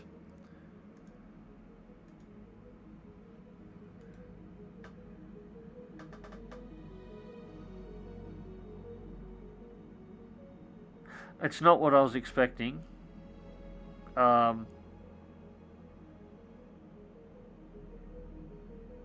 This would fit you more than me. It's a catapult and fishnets. Send it to me. No, I'm not putting that up on the stream. God damn it. Why do I trust you people? You All should right. know better. Yeah, I should know better. All right, so Mech Bay. All the shinies. So Dragon first. Can you slide that into my DMs? I will Max? shoot it through for your spank collection later. Repairing the dragon will cost 9,900 seed bills in case one day. Yeah, that is nothing. That's just it banged up the armor and some of the structure in the legs. So that is fine. Oh, this one came outfitted. We don't actually have to put this one back together, so I don't have to really do anything to this one at all. She's just ready to rock and roll out of the box. Max, they put it in Hall of Heresy, and I fucking love it. Oh, god damn it. Lance Command mod. Hang on a second. Whoa, hold up. Hold up, hold up, hold up. Plus cold shot, negative 10% damage. Mortar is outfitted with Catapult looking kinda saucy. The Marauder is outfitted with a specialized Lance command module that allows for better coordinate actions of a unit of mechs. This provides better defense against incoming attacks for all Lance mates and improves the reliability of the cold shots executed by the Marauder pilot. That's a really good fucking mod. That is really Yeah, the nice. Lance Command mod is really great. First time I've ever seen that mod. Yeah, I'm going to. I think the Marauder comes standard with it. Yeah, I want to make it. Let me. Actually, it's not. Yeah, it's not going to let me move it. God damn it! I was going to put it in the center torso. Yeah, it's Yeah, I think module it's a that fixed comes standard component. with the Marauder, and it's fixed in there. Yeah, that is a fixed component. Which is one of the reasons why I put my Marauder with, right, you can use ranged weapons now. And kept him at the back. Alright, so we're going to just quickly go through its patterns here too. We're going to paint shop. What do we got? Nah. Yeah. That's not terrible. The stripies isn't terrible there with the black and red. What else we got? They really need to work. They really needed to put in some better camos. The pattern options are not great. Yeah.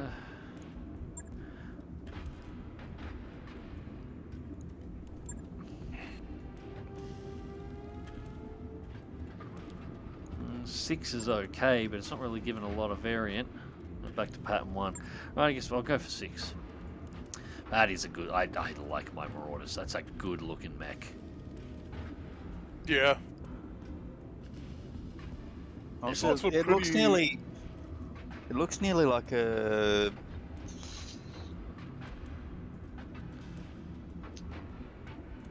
It looks more like a grasshopper, like an actual grasshopper, like with the chicken walker legs and the punch.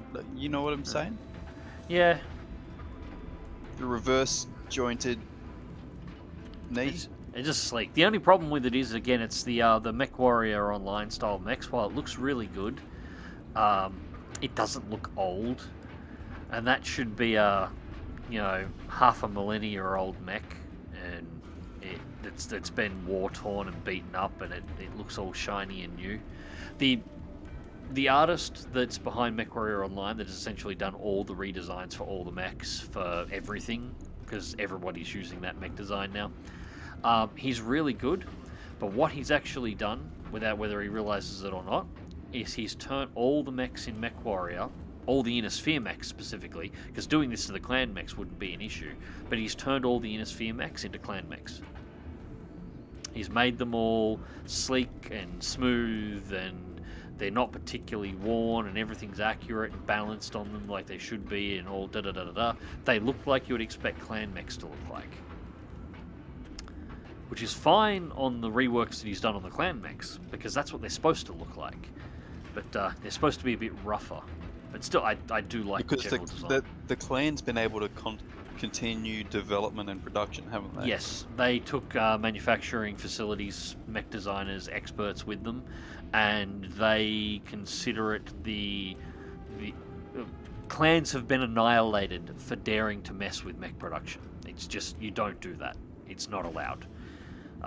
So they've kept their manufacturing base. So the clan technology, the advantage that clans have in technology, is essentially what that is. Like it's an what infinite fucking Starlink cache. Well, more than that. the clan mechs are what the Innisphere's general technology level would have been should the First Succession War and the collapse of the Star League never have happened, and the Exodus never have happened. If they'd managed to keep the Star League together, the clan technology would be the level, if not maybe slightly higher, but about the level of what the Innisphere would have been at the point that the clans returned.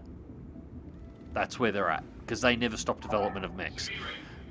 The clans have other issues. Internal power struggles. Well, no, their culture is built around that, but their culture is actually the problem. They continued to develop technologically. They improved from the military standpoint, but they lost all other aspects of their culture. They're essentially a feudal dictatorship that has internal honor fighting and a rigid caste system that is not flexible at all. And technically they kind of also have a slave thing going on as well. Although it's not, bondsmen are not necessarily that way, but yeah, it's hard to explain. It's still something you got to keep from the blue checks.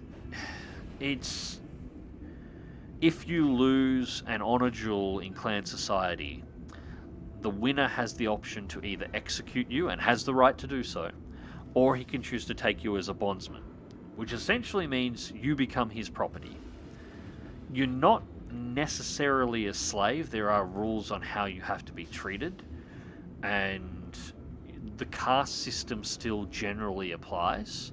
So if you are a mech warrior and you're turned into a bondsman, they can't really turn you into a farmer. It would be a dishonor to both the bondsman, and it would be dishonorable for the clansmen who took the bondsman to do that. They can sideline you permanently and make you watch, but otherwise you would have to become a mech warrior. However, the bondsman system also means if you are made a bondsman, you are required to follow the orders of the mech warrior who made you bondsman. So if you get put into a mech and you're told to fight as his number 2 against your own clan or the clan you came from, you are required to do that on your honor, and you will. So you will fight your former clanmates.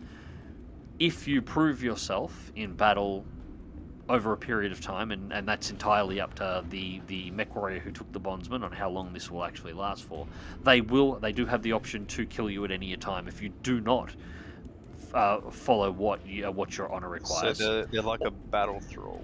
Kind of. But they do also have the option in the long run, if you do as honor requires, do as you're told, and serve well, they can sever your bonds and they can actually accept you into their clan as an equal. So you can stop being a bondsman and then you'll become a mech warrior for the clan that you were captured by. And so the clans actually have internal wars, or had internal wars prior to the clan invasion, over gene stock.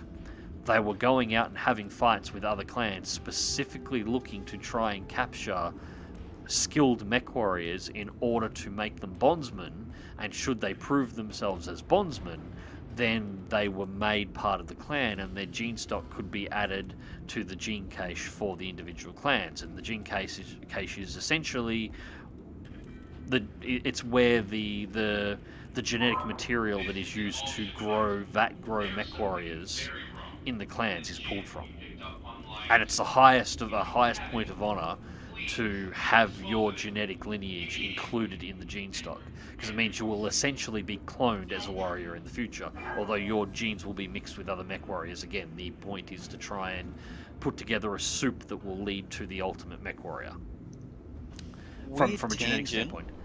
Weird tangent here, but hear me out. Yep.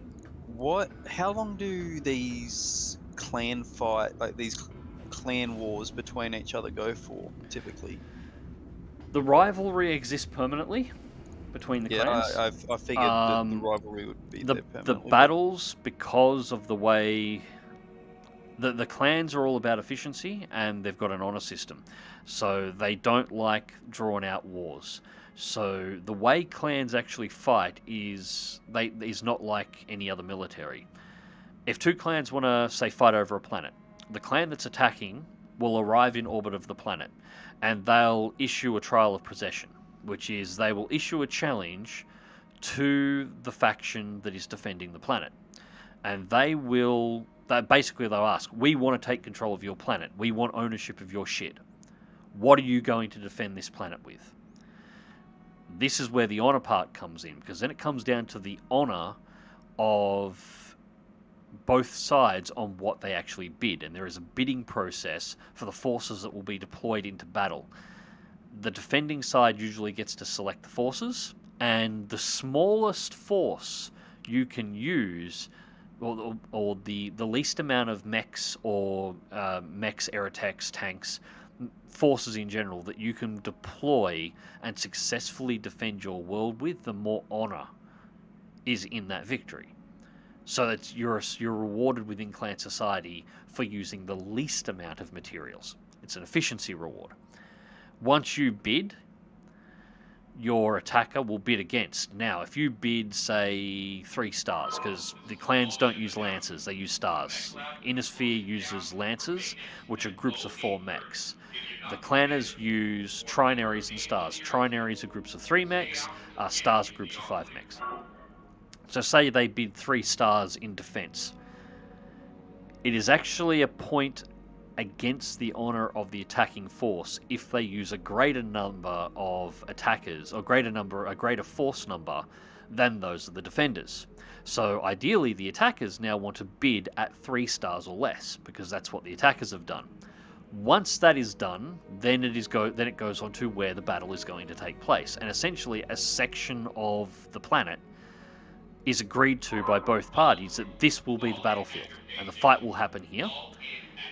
And in most parts, they will select a part of the planet that is away from heavy industry, away from farming, away from everything else. Everything that they possibly can, so that infrastructure is not destroyed, because infrastructure is valuable.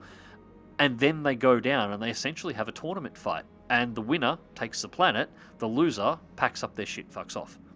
So a defender could spec into energy weapons and designate like a part in the Arctic of that planet to be the arena. Yep. Would that be a point against them? No. The mech forces that are bid by number of mechs and weight class. The actual setup, the actual configuration of the mechs, completely open to both sides. They can change that to whatever they want. So they are free to optimize their mechs based on where they're going to fight, within the time frame that's allowed, because once the bidding process is complete, the battle's going to be done. Both parties are supposed to drop their shit as quickly as possible. So, and the fight's over and done with. The idea is the least number of mechs should be destroyed. Very little infrastructure will be destroyed, and general population is never touched. And this particular... Making sure that basically as much as possible is conserved. Yes, so efficiency is king. The problem with this whole system is this is how the clans lost to the Innisphere when they invaded, because they showed up in Innisphere space and they've got all the advanced mechs and all the bullshit in the world and go, we're going to bid 3 stars against you, and we're going to take possession of your planet. And the Innisphere just went like fuck and deployed everything that they had. and the clanners are sitting there going, There's no honor in these people. What? There was no understanding of what was happening. Also, because of efficiency, and this is a fun one, and we haven't got any of these. They are in this game. What the Innisphere reaction was, wait, that's illegal. Yeah, pretty much. Yeah. Actually, I should probably get this going and get ourselves a contract somewhere else. Escaping spy, raiding party. So these are runner restoration stuff. I don't want to do that. We're going to go to navigation. But what I was about to say is there is actually another fun part of this as well, is that because the idea is to conserve equipment, the clans don't do melee combat. The clans avoid melee combat. They nearly see melee combat as dishonorable, because melee combat in mechs can do ridiculous amounts of damage, and render certain parts of mechs unrecoverable. So they tend to fight precision, medium range. They can get close range, but it's never direct contact. That's how the clans fight. So the clans showed up in Inner Sphere space and then quickly discovered that the Inner Sphere has whole mechs that carry fucking battle axes into combat that are specifically set up for melee combat to rock'em sock'em robot their way through. And they discovered very quickly that this was a very effective technique against clan forces, because they had no idea how to fight against it. They didn't like that much either. Alright, so we need to get out of here. We need Panzerrunner restoration. So with the clan battles, what happens when... So the attackers have come, they've made their bid, the defenders have bid, battles happen and the attackers won. The defenders just pack up and move? Yeah, the packers load their stuff up onto their dropships and they leave. When you bid for the control of the planet, you bid for control of the general population. So, like your farmers and stuff, they all stay where they are. But clan military forces for the house that own that planet, pack your shit and go. So they just clear out their barracks, they load their mechs, and they keep all their mechs and all their personal stuff. They load that over. They load whatever they can fit out of their warehouses, usually onto their dropships. They close up the dropships and leave, and then whatever's left, the new owners basically move straight into the barracks and take over the mech bays as they are. No destruction. It's a very neat and clean way of fighting. Yes. And then they rolled into the Inner Sphere and they're like, nah, son, we're going to send everything at you and we're going to artillery strike the shit out of cities. And if we can find something that's capable of orbital bombardment, you can bet we're going to orbital bombard the shit out of your landing zones. I wonder what would happen if the clans just said, no, fuck this. They're not fighting with honor. If they could break their honor code, the clans would have rolled straight through to terror and there would have been nothing that anybody could have done to stop them. But they couldn't. Their honor code is literally what caused their defeat. They bid and trialed, and once the Inner Sphere worked out how the bidding process worked and what they were doing, they worked out how they can exploit it and take advantage of it. And the clan has lost. Planet. We're not really getting any big options out here. You mentioned last night, I think it was last night or the night before, Mags, about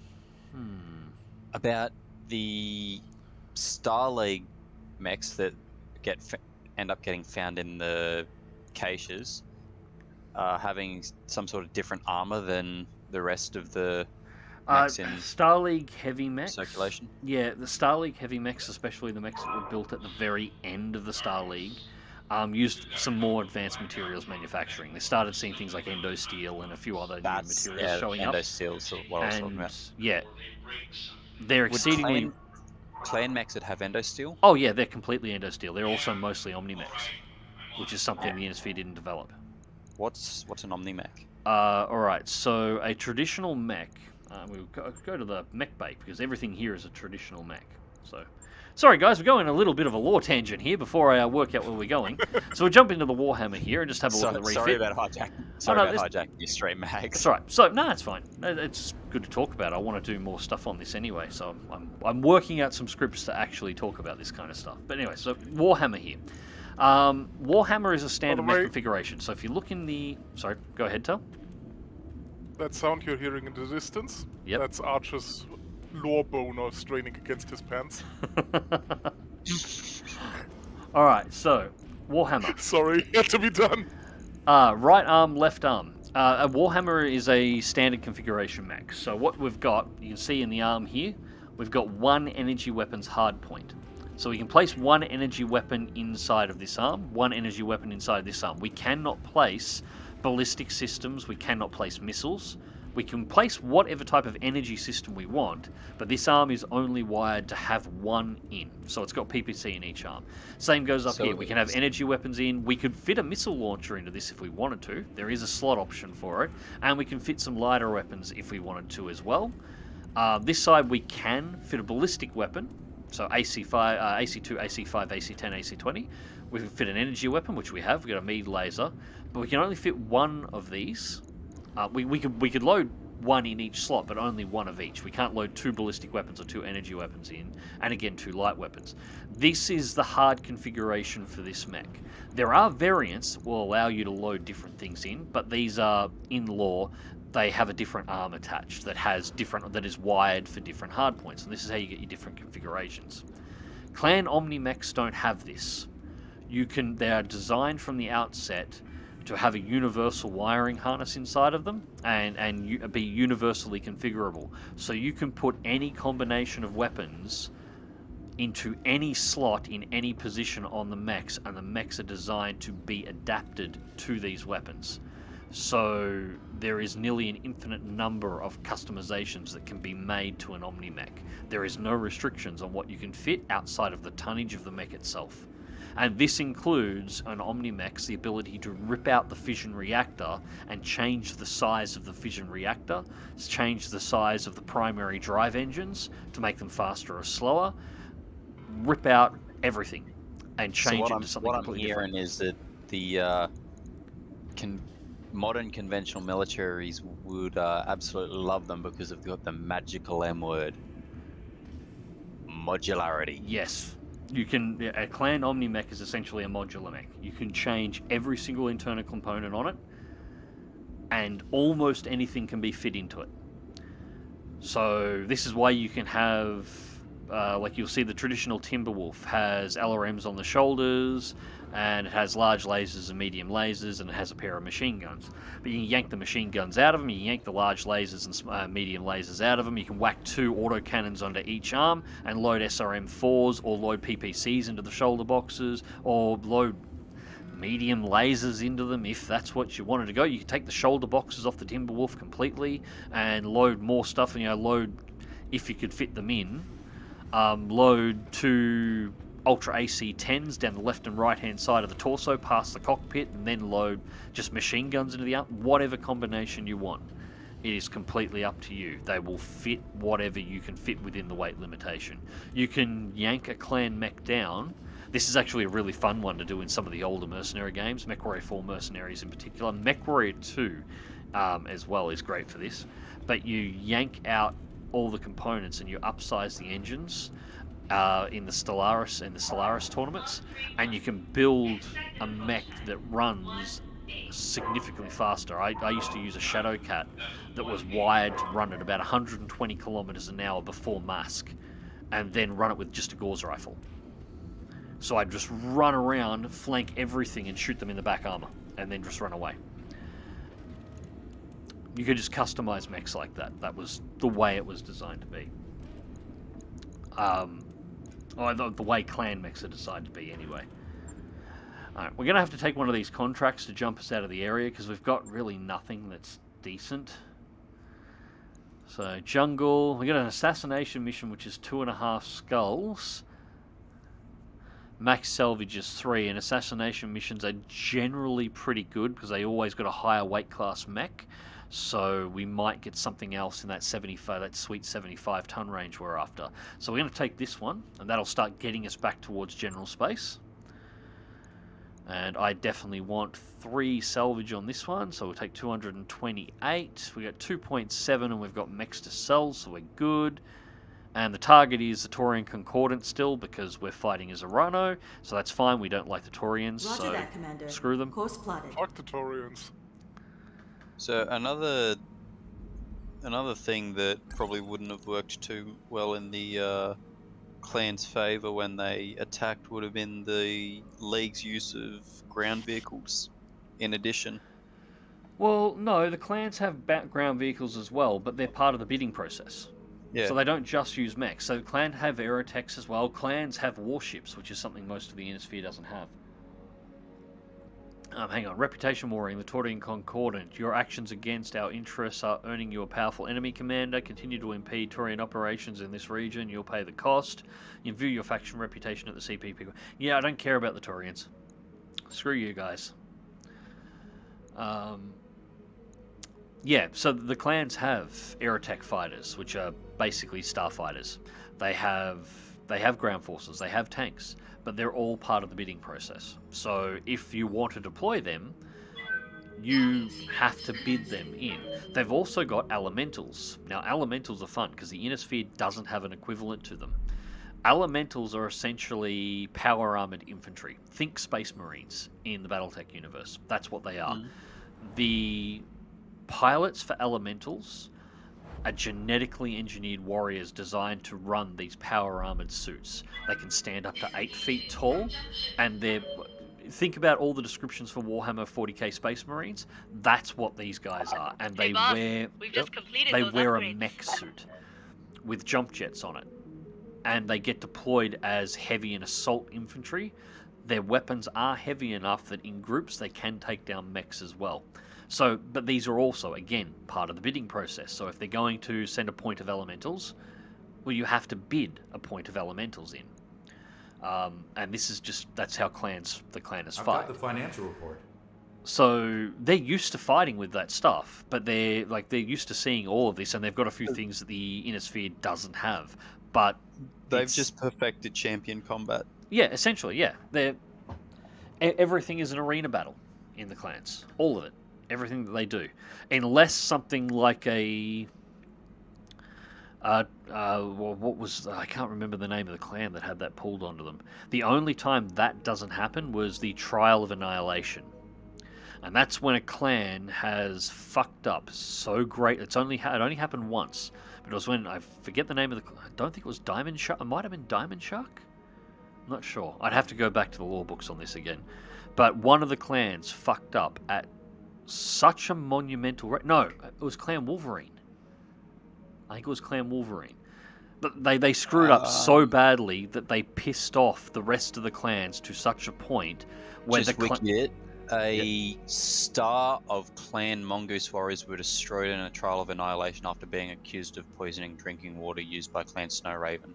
Yes. No, this is a little bit of a bigger one than that. Yeah, Tel's just said in... Clan Wolverine was annihilated? Yeah, Clan Wolverine. Yeah, basically they pissed off the rest of clan society to such a level that the rest of the clans, went into a bidding war against one another for the right to annihilate the entire clan.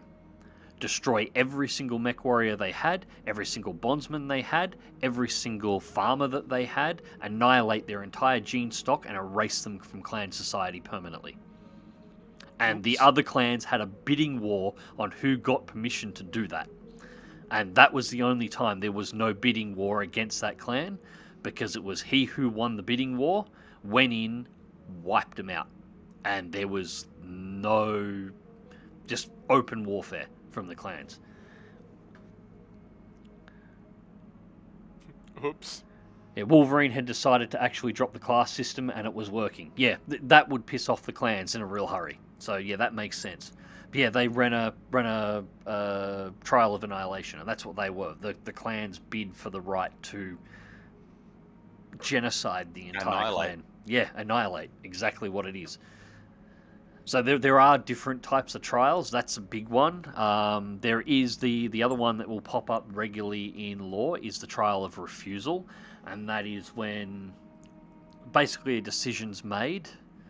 Might be a new ruler's been voted in for, because there is voting within restricted levels of clan society, and they vote in a new leader, and somebody who lost is not impressed that this new leader was voted for whatever reason, so he might call for a trial of refusal, which is essentially he wants to have an honor duel against the person who won to the death, and if he wins, he takes that position. So that kind of thing can still happen. There's So it's the ultimate hissy fit. That yeah, you lost. yeah, and it's a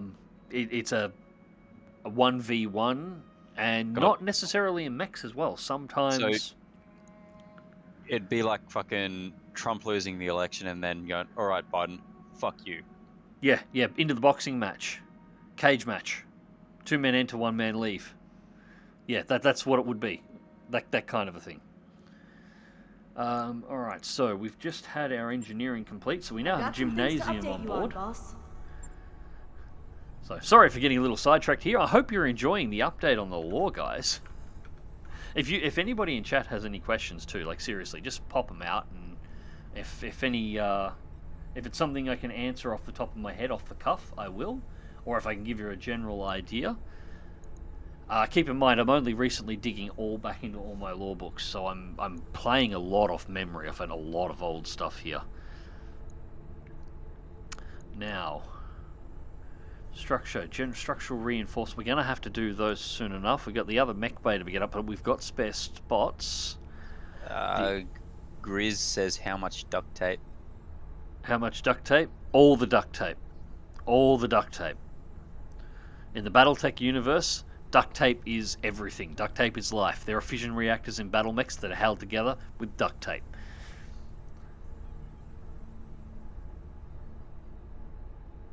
Yeah, makes sense. Yeah, also the smaller version is the Circle of Equals. Yep, and the Circle of Equals is an interesting one because that Circle of Equals can actually be called for in the middle of combat. So what the Circle of Equals is champion combat within champion combat. Yeah, so like imagine there's a bidding has taken place and mechs have been deployed and and there's a battle for, say, a trial of possession for a planet happening, and the two leaders of each of the mech forces, or for each faction that's fighting in this trial of possession, happen to run into one another.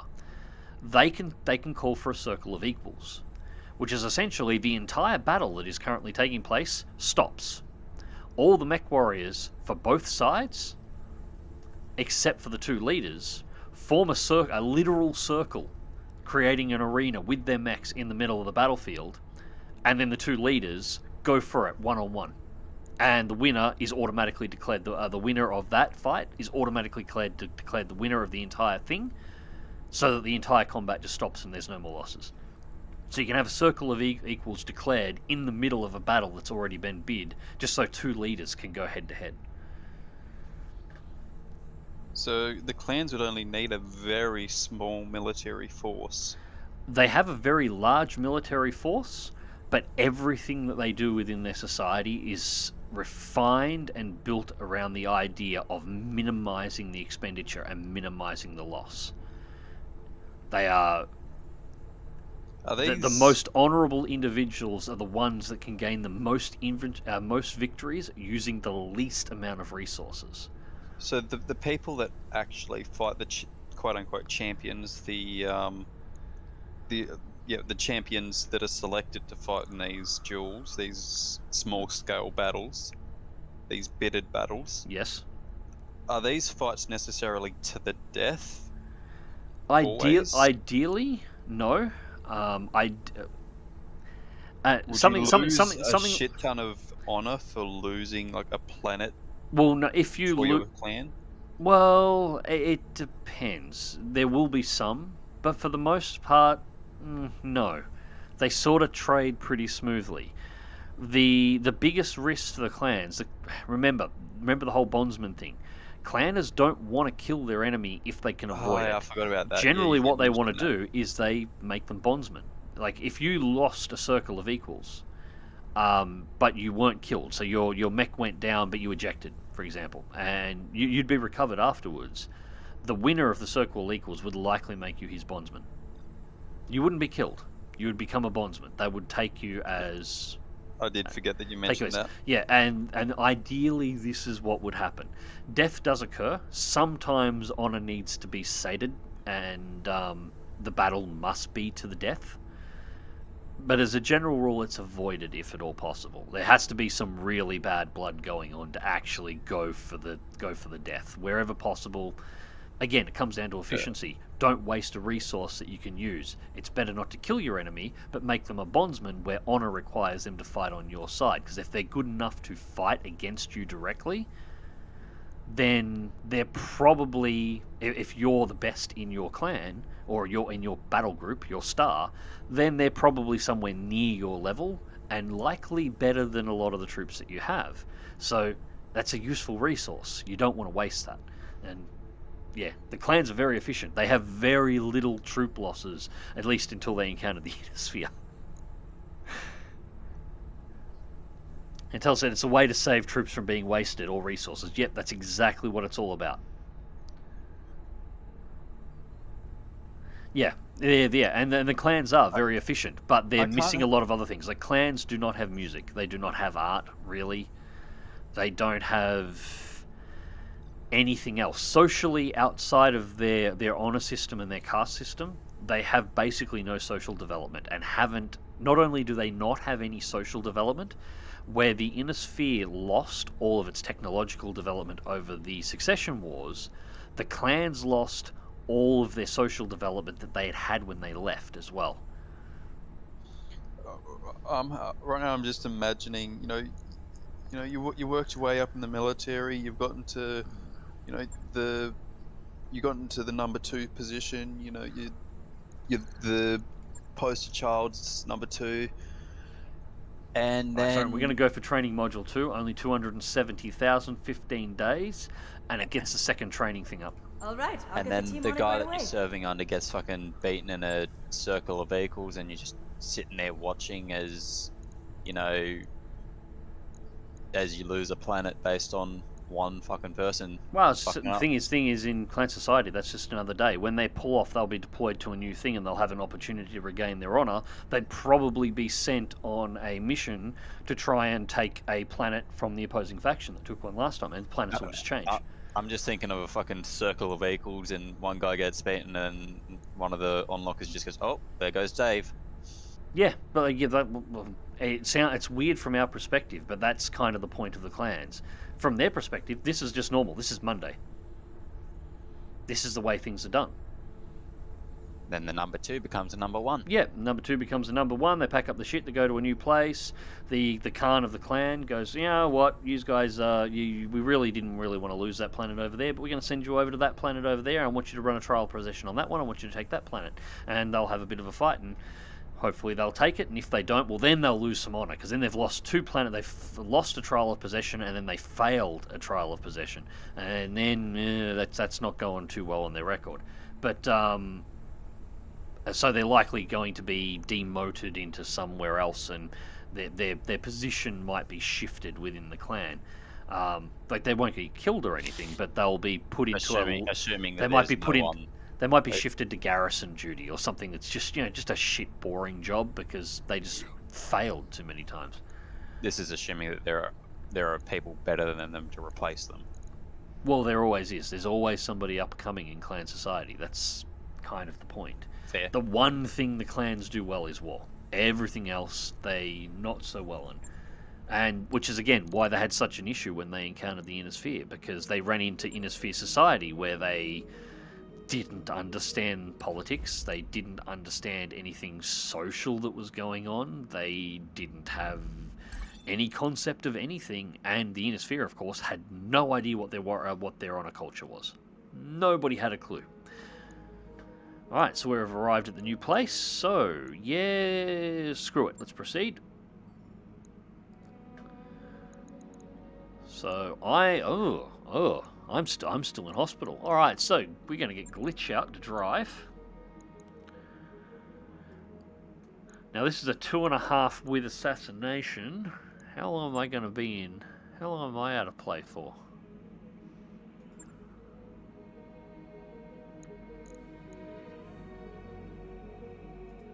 Let's drop back out for a second. Mech Bay. I thought I would have... not Mech Bay. Barracks. You only took 1 hit of damage. Yeah, we must have got there faster. It was only 11 days that I was going to be out, and I've still got 6 days of recovery left. Got a lot of points here, too. Might have to spend a few. Let's get gunnery up.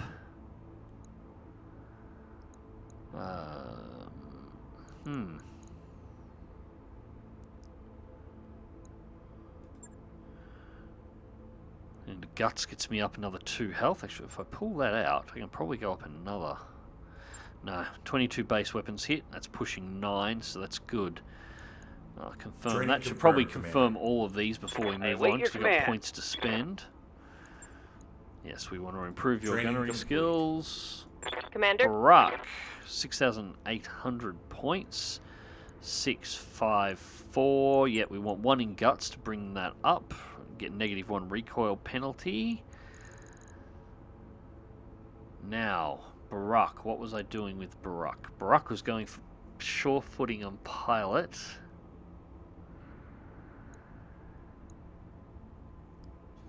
Luna says you fell out of bed and bruised your head.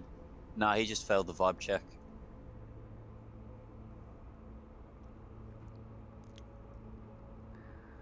Was I going for Master Tactician? Was I going for Ace Pilot on Barak? It'd be cool if someone did something like DCS, but for Battletech, battle space. Yeah, I was actually. I mentioned this a couple of streams ago. You can watch the replays of the older streams of Battletech that I've done on my YouTube channel. What I mentioned, my ideal Mech Warrior game. The best Mech Warrior game, as far as I'm concerned, Mech Warrior 4 Mercenaries was very good, but I think Mech Warrior 3, which is Micropose, was actually probably the best one. Now, it was done by Micropose in the late 90s, when Micropose, their specialty was simulation, so it was built more as a mech sim rather than just a mech piloting game.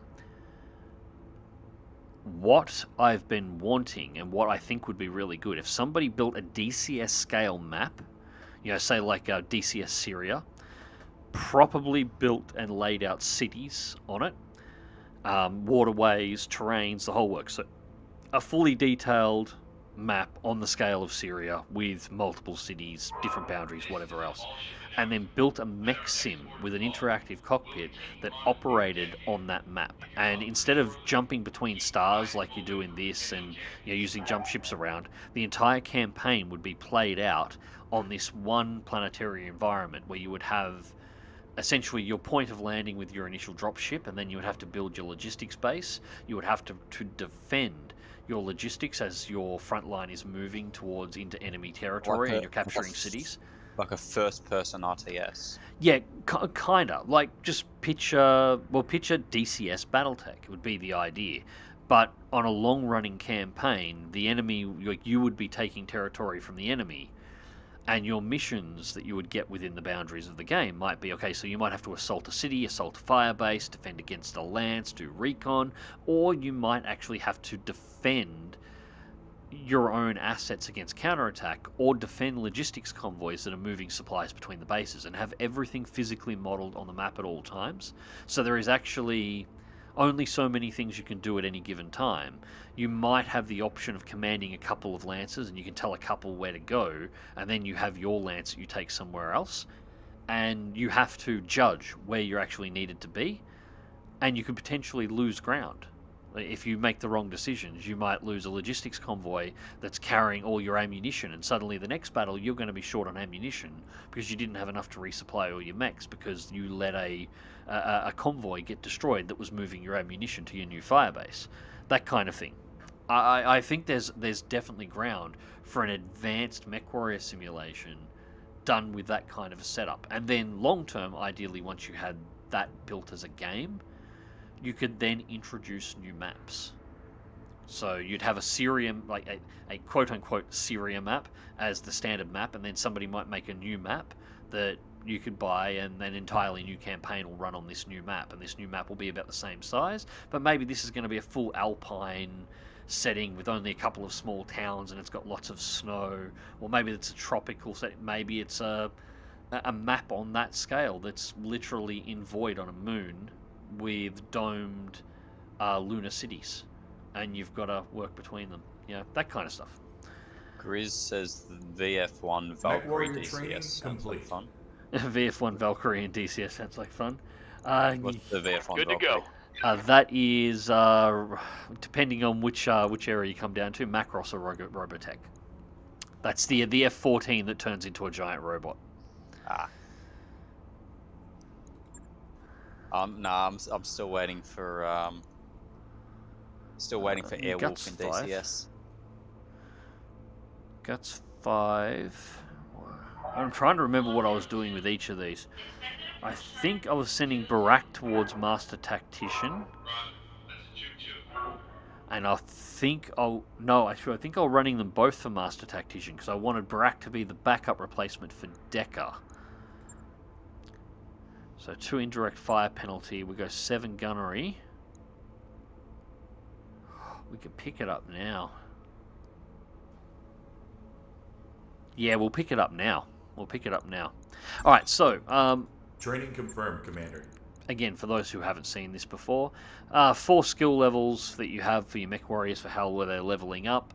Once you get in 5 points, you get the ability to select the primary ability for your mech warriors. You can have 3 abilities. You can have 2 on the primary and 1 on the secondary. So there is 1 for gunnery. Let's see if I can find somebody who hasn't Standing by. had all these just yet. No. Orders? Commander? Here we go. All right, so gunnery, you have multi-targets. You have the ability to target 2 mechs independently within a single turn. Second one is breaching shot. This actually isn't as useful on the mechs I've got now as you would think. Breaching shot allows you to get a bonus against cover and guarded targets, but only when you're operating a single weapon. This becomes really important later in the game when you've got sniper mechs that are equipped with things like Gauss rifles. So you turn all your other weapons off and just use the Gauss rifle, and it essentially ignores all their defenses, and you can just slam their armor. It becomes very powerful. Or how I've used it, I had a mech that had only an AC-20. Yeah, that can work as well. I just run up behind something, pop them in the back with the AC-20, breaching shot. Doesn't matter that they're in a forest. Doesn't matter that they're... Yeah, that can work as well. But anything that's a really big gun that you fire just that gun. At the moment, the mechs I've got are a bit of a weapons combination, so it's not too useful. But Glitch is being set up for a sniper for later in the game. Does breaching shot... I can't remember if breaching shot works alongside multi-target if you use 1 weapon per target. No, because you can't use just 1 weapon per... no, I don't think it does, because you're still firing 2 weapons in that turn. Ready for orders. I don't think it stacks up that way. The one that I'm going for down here on tactics, so the secondary skill here, Master Tactician, what it does is it changes it gives you a +1 initiative level. So the way this works, this is going back to tabletop rules. Battletech is based on a tabletop. So your initiative determines the turn sequence that you take through the game on each round of the game, and your turns are based on the mech class you're having. So light mechs have their first turn, medium mechs have their turn next, heavy mechs have their turn next, and then assault mechs have their turn in the final. Anybody who has Master Tactician gets a +1 initiative, so their assault mechs will operate, if they're driving an assault mech, it'll operate like a heavy mech. Their heavy mechs will operate like medium mechs, and the medium mechs will operate light mechs. So this means I can have, in the case for the weight classes that I've got at the moment, a medium mech that's having its turn before anybody else, or a heavy mech that's having its turn before anybody else. So I can position Decker before anyone else gets a chance to move anything in a similar weight class at the same time. It is a really underrated skill. Good to go. Yeah, and if you combo it with something that really packs a big alpha I strike... hear ya. Yeah, you can essentially get a I say rapid blowing. goodbye to your leg! It's surprisingly good with something like the Atlas, because you can have a shot on the Atlas before the enemy team, regardless of what they got, can generally have a turn, and then just alpha strike whatever you wanted, and you take 1 mech out of the turn, one big mech out of the enemy team before they even have a chance to react, and there's nothing that they can do Before about they can even move it to get an Yeah, evasion bonus. yeah. So yeah, before it comes in, yeah, just slam them right at the start of the turn. It's great. We'll take it to 5. I like getting everything to 5 as soon as I possibly can. Now, Glitch is running gunnery high, and sniper, we're probably going to want to pick up the extra guts. Training complete. I'm gonna duck out for a few seconds to get a drink of chocolate milk. I'll be back. Too easy. 5 for piloting. We'll grab 1 extra point in gunnery, and we'll let that Mech one sit. warrior So training everybody's complete. up to date. Yeah, we'll drive somebody else out other than my character. He can sit and chill for 6 days. So, launch contract.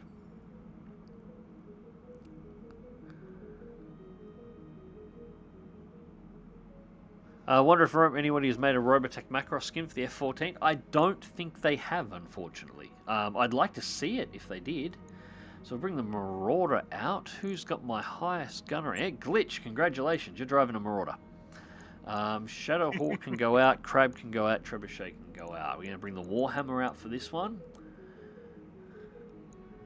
quick draw's still not together, but we'll proc out the dragon, and let's bring the centurion as well.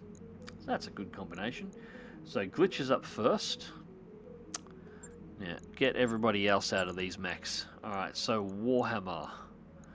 I'm not giving that to no scrubs. Medusa, congratulations, you're driving the Warhammer. Decker can take the dragon, which will be operating on the same turn as the Medusa, because he's now got his tactical. And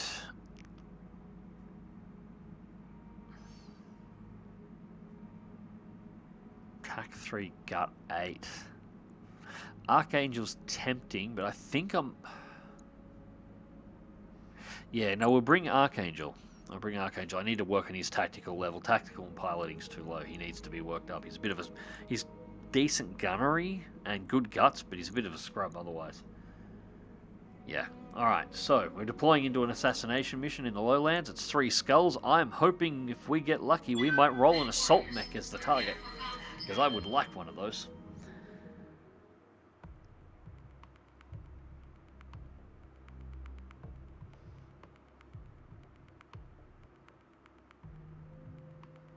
Is that the Jolly Roger for the Nimitz or for the SDF one? Well, the SDF one skins are based on the Jolly Rogers, so there is some crossover, particularly Skull Squadron.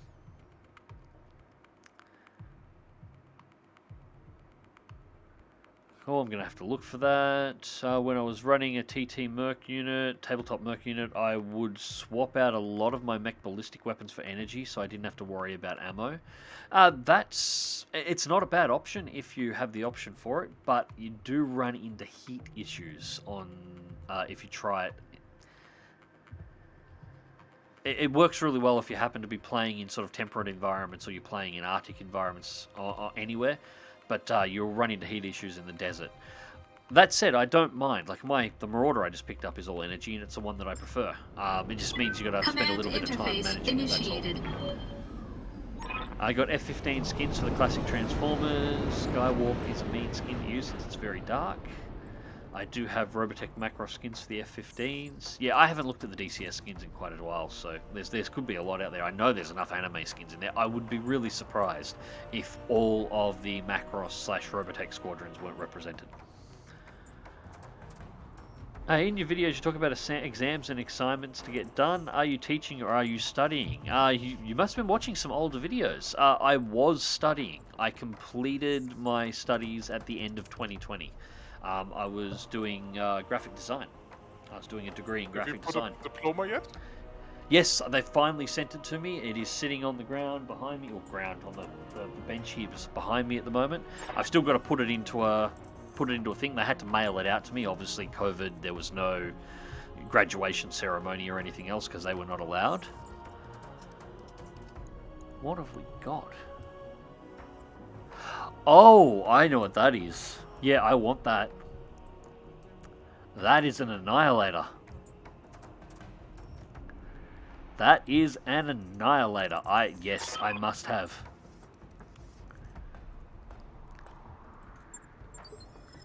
Why do you must have? Annihilator's a really good assault mech. Actually, it might not have been an Annihilator. It might have been a Cyclops. One way or another. It's either way. Either way, it is good. So yeah, I was studying graphic design. 2021 hasn't been a great year. I was hoping to have my own graphic design studio up and running this year, but events have not been great for that. But that is part of the reason why I'm sort of taking part to most of January off, because I am planning on getting that one going. I'm in the process of building the websites and everything else now, and this isn't going to be anything that's affiliated with MagzTV. It's going to be an independent thing that I'm doing, but that I'm hoping will be what pays the bills for me for the foreseeable future, and then I can just live stream and make videos, do stuff for the family. I'm really Receiving tempted to, as much as it's going to be funny an old fart like me doing it, I'm tempted to take up karate with my son at the moment. Quad AC-10s with 4 medium lasers. It lives up to its name. Yep. What's up, boss? And I want that, because that is heavier Ready than for orders. everything else that I've got. Now, just wondering who to expose. The Warhammer here can take a beating, so we're going to do... Although it's a little too far out. Orders?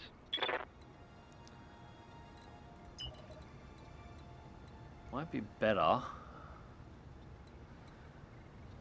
There's not a lot of cover over here. That's part of the problem.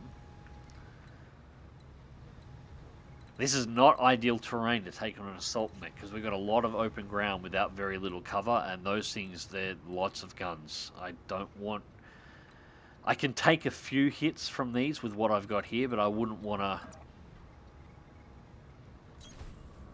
I wouldn't want to be exposed for long. Let's put it that way. Isolated. I've been watching old and new videos, so I suppose time periods are getting a bit mixed up. Well, yeah, I've got a fairly wide... I've been doing this for a few years, so depending on what you've been watching, there's definitely some stuff to cover. Internal structure damage. At least I'm mostly glad that most of my stuff Receiving is you.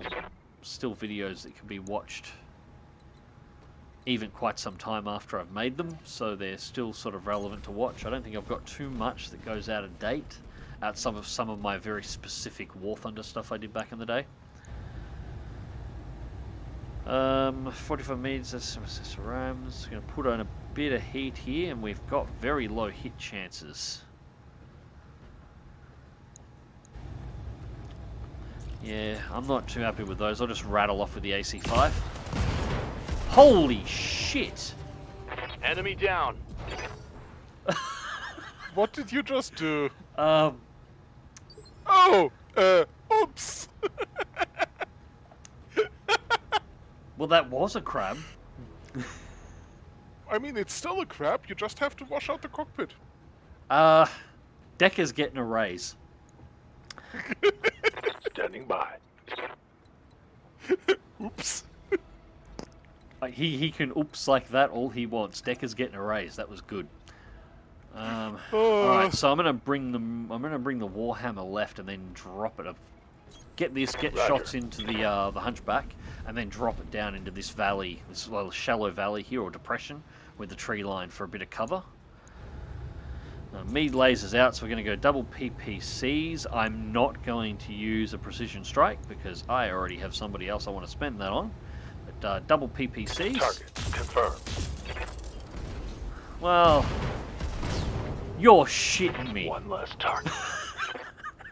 Another one?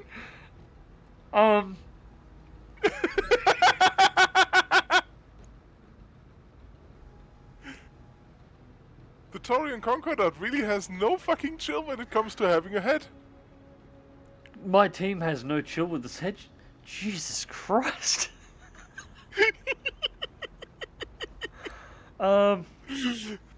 So, how many blowjobs did you offer RNGesus for this? None, but I'm afraid of seeing the bill. That's straight up. That's straight 2 mech recoveries already.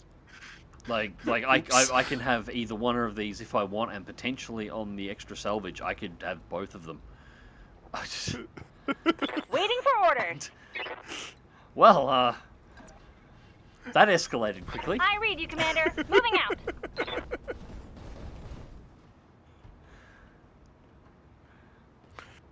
Fun So times. I'm just gonna wait here and wait for the assault mech to show up. It might not be, We be can so do this. confident this Let's time, go. because that's half of its supporting forces annihilated in 2 turns. Remember that your Location Marauder also confirmed. gives your guys a nice little bonus to their damage on the called shots. 65, 75. Okay. What's the 75er? Sensors locked on. Oh, Jesus. They've got a sensor lock on me. This is a fucking smorgasbord. Black Knight. Oh, I love the Black Knight. So do I. I've got one part of the Black Knight already put aside too, so, you know, I only need 2 bits of it. Come on, headshot. Yes, Commander. There's no way known I'm pulling that off again. That's all of my luck expended. It's just, no, that won't happen. Get the Location Centurion confirmed. up on high. Alright. Maybe Karma bought one of your new designs as a hoodie and thought, well, it has a point, I might have to make it up to Yeah, him. there we go. It's pretty low on armor too. This one's been beaten up.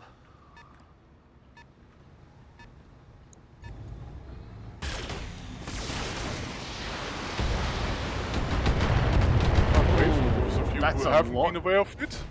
Pardon? Losing Max has armor. a new design out on his Teespring. Yes. Good to go. Might as well chill. Yeah, it's about a summary of my year. Move order received. Fuck 2020. I'll pop a link to that up soon enough. It's not a particularly mature design, but with everything that's happened happened across 2021, it's Understandable. yeah. Good to go. All right. I'm still not sure what the 65 tonner is over here at the moment, but that Black Knight is betcha. far more interesting to me.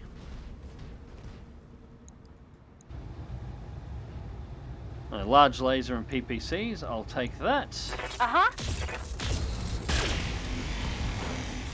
Left leg destroyed. That's okay, that's going to trigger a knockdown, There's more where that came from. which is going to be a pilot injury.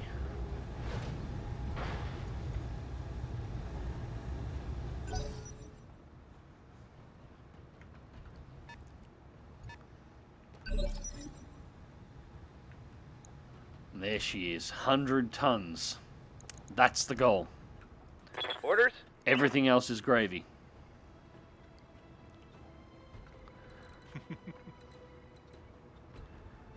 Alright, so... yeah, we're going to... I'm going to do a sprint with the Centurion. Just for the Double time. evasion bonus Go. and try and get it down into the trees. I'm going to want the cover.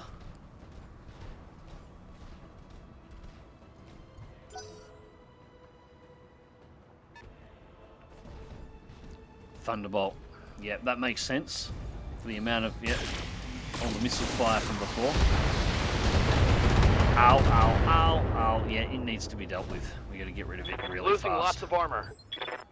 Armor's getting stripped off.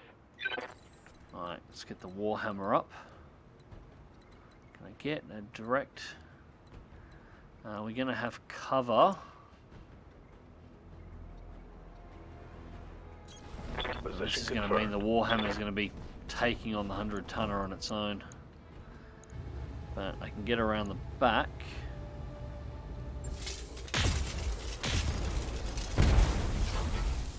Crit to the LRM-15. Okay, that's That good. taste. Commander? Alright, we need... On it.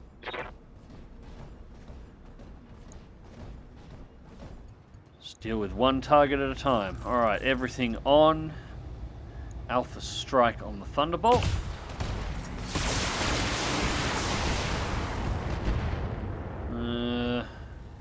That's pretty piss weak. Solid connection on that one.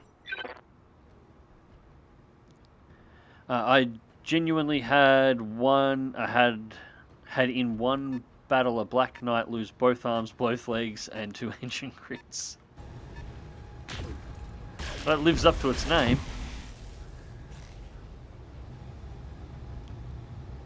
We will call it a draw. I hear ya. Glitch. Yeah, I don't want you on that ridge line for any longer than we have to, so I'm going to get you out wide, Moving down, out. and into the trees as well. Although this is bottling us up a little bit here, but I think we've got the advantage if we keep focusing. My biggest concern is going to be heat. Because we're putting a lot of shots out to get rid of these guys as quickly as we can, because I don't want that 100-tonner getting down here and getting to unload on us.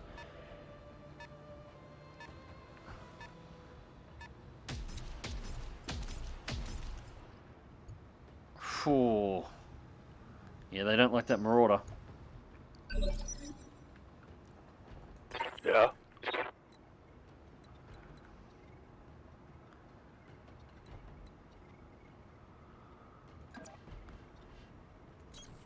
On my way.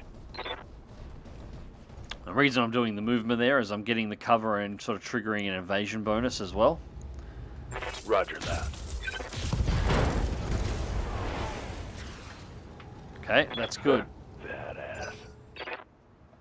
Because I'm pretty sure that torso had the LRM-15 in it, which puts that out of play. And here comes the firepower of the Black Knight. Whoa! Easy on the armor, Something buddy. else you've mentioned in videos is that you don't like RNG, but isn't that all XCOM is? Not quite what I mean. I don't like RNG where it doesn't belong. So when you take a game that should be simulating systems and you put RNG in its place rather than simulating systems, that I don't like, because the RNG takes the tactics out of the game, or takes the systems, the tactics out of the game, because the tactics rely on the simulation of systems. You need to be able to make a intelligent estimate of what's going to happen, and RNG prevents that. When Look, it's your air controls critically damaged. Yeah, when you play a game that is based on dice rolls, however, RNG is a part of the core mechanic, and you accept that going in. You're not modeling a system, you're rolling the dice, and that's what is meant to be happening. So I don't have an issue with something like Battletech or XCOM having RNG, because it's essentially a tabletop game where you're rolling a dice. The RNG is the dice. You're rolling a D100, or sometimes several depending on the game, to make the background effects happen. That's fine. But when they drop RNG into something like Cold Waters, for example, where the game is supposed to be made around systems modeling that you can anticipate and work tactics against, but then all of a sudden RNG decides to pop out of nowhere and go, hey, helicopter with the torpedo, or whatever, just suddenly just something that is completely out of the left field that shouldn't have happened realistically, just happens because RNG.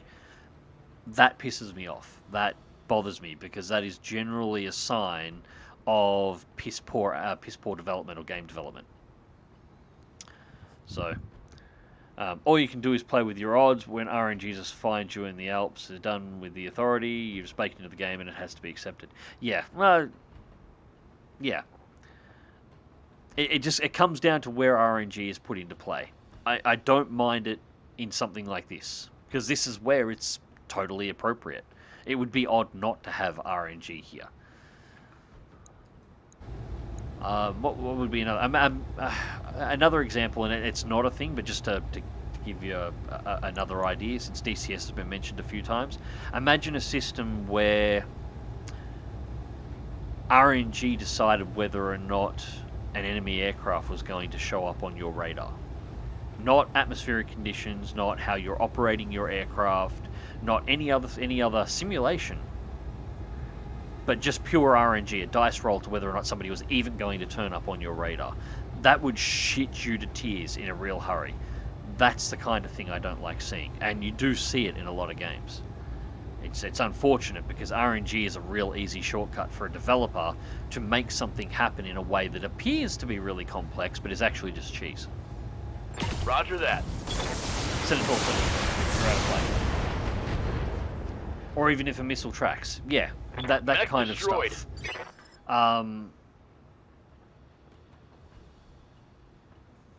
Yeah, it's a cheesy way of getting out of actually modeling the systems that you appear to be wanting to model within your game. And yeah, that bothers me. Otherwise, yeah, in XCOM and stuff like that, yeah, RNG is part of the fun. Like, shit is going to happen. You are going to have a 99% headshot and you are going to miss with your top sniper that is fully spec'd with the best gun in the game, you're just going to get rooted sometimes. And it's going to annoy you. And then you're going to something like this. That is going to happen. And then you're going to go into the next mission and your first 2 attacks are going to be 2 headshots. And you're going to drop 2 mechs clean right at the start of the game. And sit there speechless for a few seconds, unsure exactly what to say. That can happen too. Got it, Commander.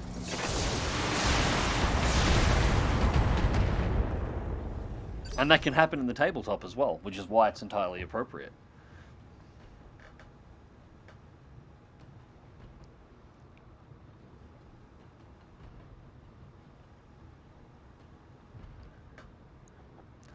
Waiting for orders. Which is why I tend not to save scum in these either. Like I don't have hardcore mode enabled on this at the moment, but I rarely remember to activate it because I never save scum. If somebody gets killed, somebody gets killed. If things go wrong, things go wrong. I'm not going to say I don't get frustrated, but it's part of the fun and part of the point. I'm tempted.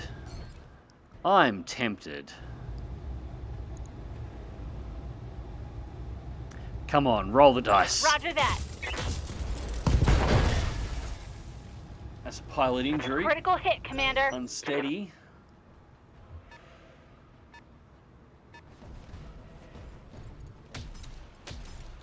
Ooh. Okay, so we're not going to be able to sustain this too long. Reporting. Warhammer has now taken the attention of the 100-tonner. And yet it was an Annihilator. It wasn't a Cyclops. I wasn't 100%, but we have an Annihilator on the field. Look at that thing. Look at it. I want it. Why does this thing make me want to say Roger, Roger? It's so ugly. Yes, that's exactly the point. It's all... The chest is bulged out for command storage, and also because that is basically a chunk of armor extending out, and wrapped around it, it's got just got autocannons and garbage all over it, and it's heavier than anything that I've got. As I said, it reminds me of one of the stupid Trade Federation Standing by. droids. It's horridly ugly. I've On the move. absolutely got to add it to my collection. You know what? We've got... Jesus. Can't afford the meat lasers. That's right. We'll go with the Ace. I'm going to go with the AC5s and the SRM6s. I'm going to go for that leg. Firing on target. That's not the leg. But we got a knockdown. Come on, please be enough to kill the pilot. That's 3 injuries. No. It's a 4-point pilot. So now we've got to kill it while it's on the ground. Confirmed. And keep out of line of sight of the Cyclops, of the Annihilator rather, while we're closing. I don't want to...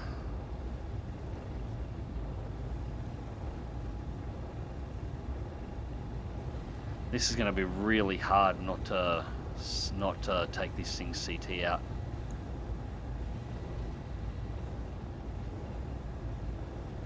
Go for that leg again. Affirmative. That's all right. We might recover one part of Tango the down. Black Knight. I think I've got one already put away. It's all right. It's not really the main target, but it would have been nice to have it on the field. All right, so armor's going good. We can take another round with the Annihilator here. So I'm going to get it over into the trees on this side.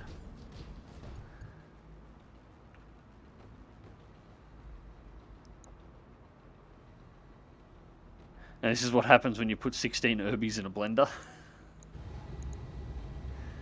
Let's get the meads up and start throwing some heat into this thing. All right, I want a precision strike. We are going to start working the right... Yeah, I'm going to work the right torso, I think, on this one.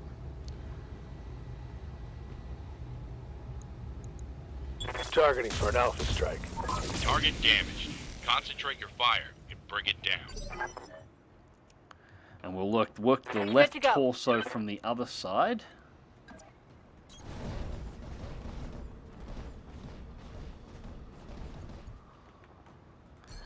That is always the risk. The Annihilator's got a lot.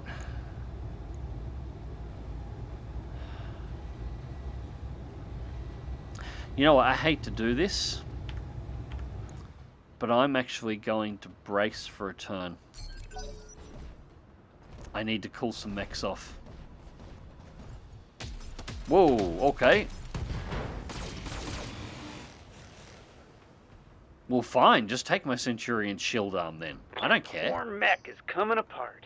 It's alright. It was your shield arm. Oh, and breaching shot with the second. Damage? Our target is bugging out. Stop it before it gets away. You're not going nowhere, sunshine. It's going to be like that. Damage to the leg. All weapon systems are still running, though. But I still wouldn't be too keen. We really don't want a shirt front Annihilator in the Centurion at the moment. That's not the right weight classes for that. Yeah, right. You just give it everything. Targeted for an alpha strike. You need to peel some armor off. AC-10 crit, AC-10 destroyed. All right, that's one of its big guns out, so I'll take that. Orders.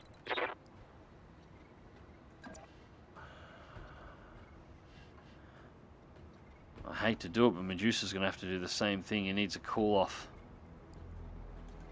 How's it going, lads? Venting heat.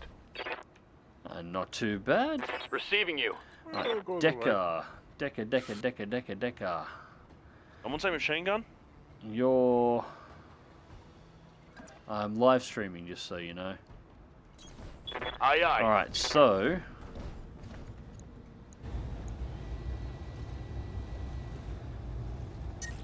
Yeah, me laser's going to push over, but I do need to peel off some more armor, and that torso has been opened up. So I might be able to pop it. If we go for a precision strike... AC5, 2 SRM6s might be enough to crack that torso.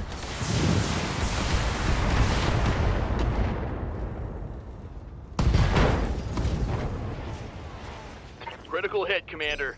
Dainty, you're hot micing too, so you know. Yeah, I have my settings turned up, my sensitivity up, because my headset's just not working properly. Yeah, we're in a streaming room. If you're hot micing, you can go.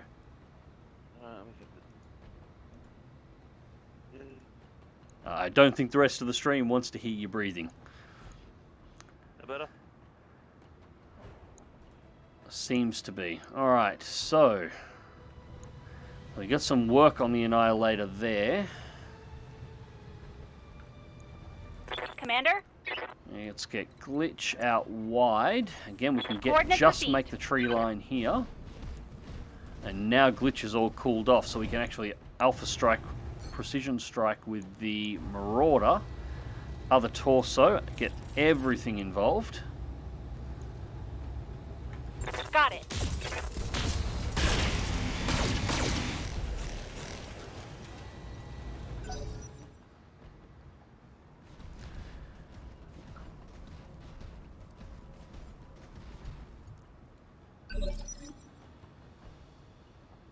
Good to go. All right. Oh, it's trying to escape to here. Oh, all right. That's a problem. It doesn't have far to run. Received. Well, like 2 turns and it's there. 2 or 3 tops. Oh, that was your dude. Sorry, I wasn't paying attention. Affirmative. Come on. No, didn't pop it. Waiting for orders. Alright, so we need sprints now. This is going to be risky, but I need these mechs cooled off for one turn, and I need them relocated so they can get in front. Actually, I'm receiving you. Alright, I need...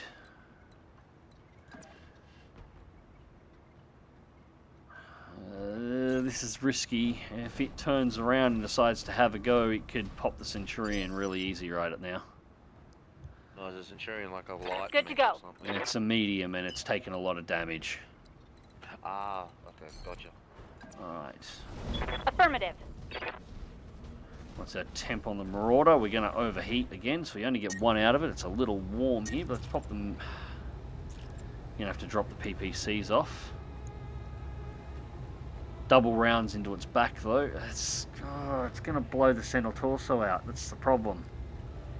Are you trying to collect? Are you trying to capture it? Yeah, I want the Annihilator. It's a 100-tonner. I don't understand all of that. That's a good thing. That's a good thing.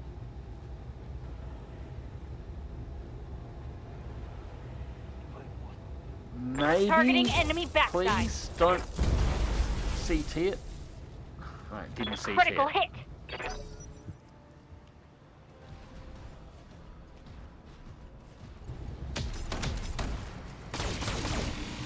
On the plus side, he's nearly knocked down. Oh, hey, pal. Forgot you were alive. Don't worry, I forget I'm alive also. Yes, Commander. Yeah, wake up and Coordinates go, received. fuck. Oh, I'm still alive, god damn it. I'm amazed how much value you're getting out of your shots. Game goes sideways for me, even with anything other than try and kill as quickly as possible. This is because outside of my main pilot, I specifically selected this group of pilots for high gunnery skills across the board. So they all shoot really well. And that was very intentional. I wanted...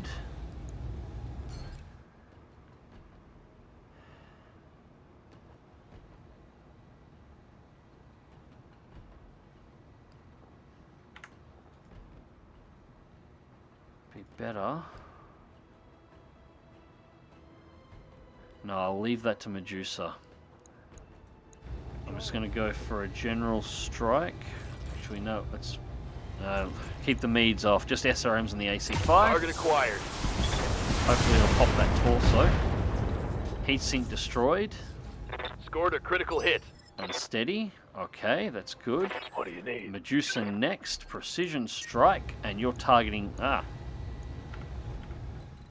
Do that again. Target the leg. Yeah, fire everything. That's not the leg. That's the CT, you dickhead. The leg. It's the bottom part of the Hostile removed. I'm Ah, well. Not gonna get it. Sweep the leg, Johnny. Mission successful. Actually, been watching Cobra Kai recently. Since the boy's all into his karate at the moment because he's doing that, and yeah, started watching the Karate Kids and then started watching Cobra Kai. It's surprisingly good. I was kind of expecting it to be a bit trash, and I've actually been impressed. It's a Netflix show that I don't immediately hate. It actually appears to have some decent writing in it that makes sense as a continuation of the development of the characters from the original Karate Kid movies. I'm Wait, what? rather shocked. Did you hear correctly? It's a continuation of the original films. Yes. And not only is it a continuation of the original films, it's got all the original actors in it. The guy who plays Daniel from the first movie, from the first Karate Kid movies, 1, 2, 3. Well, he's back and he is playing Daniel again, but this time he's Daniel in his late 40s, heading towards 50. The main character is, you remember Johnny, the blonde-haired kid from Cobra Kai from the first movie? Well, that's the main character and the sensei of the show, and the one who resurrects Cobra Kai. All the main characters That's pretty cool. They're all reprising their old roles and advanced but just they've advanced in age and taken that into account. It's basically what's happened 30 odd years later. That's actually I think that's a nice touch. Well, it is, and amazingly, it's well written. I generally think everything on Netflix is trash, but holy shit, there is one thing on there that isn't, at least. Alright, so let's see how we did. Alright, so the Warhammer needs a bit of a paint job done. The Centurion needs its arm replaced, so all it lost was an arm mod. Unfortunate, but I think I might even have a replacement for that, because that was the shield arm. The left arm on the Centurion is the shield arm. The right arm carries the cannon. Or the left, yeah, but I lost the arm that doesn't actually carry the autocannon. So, all good. No major concerns there. 5 kills total.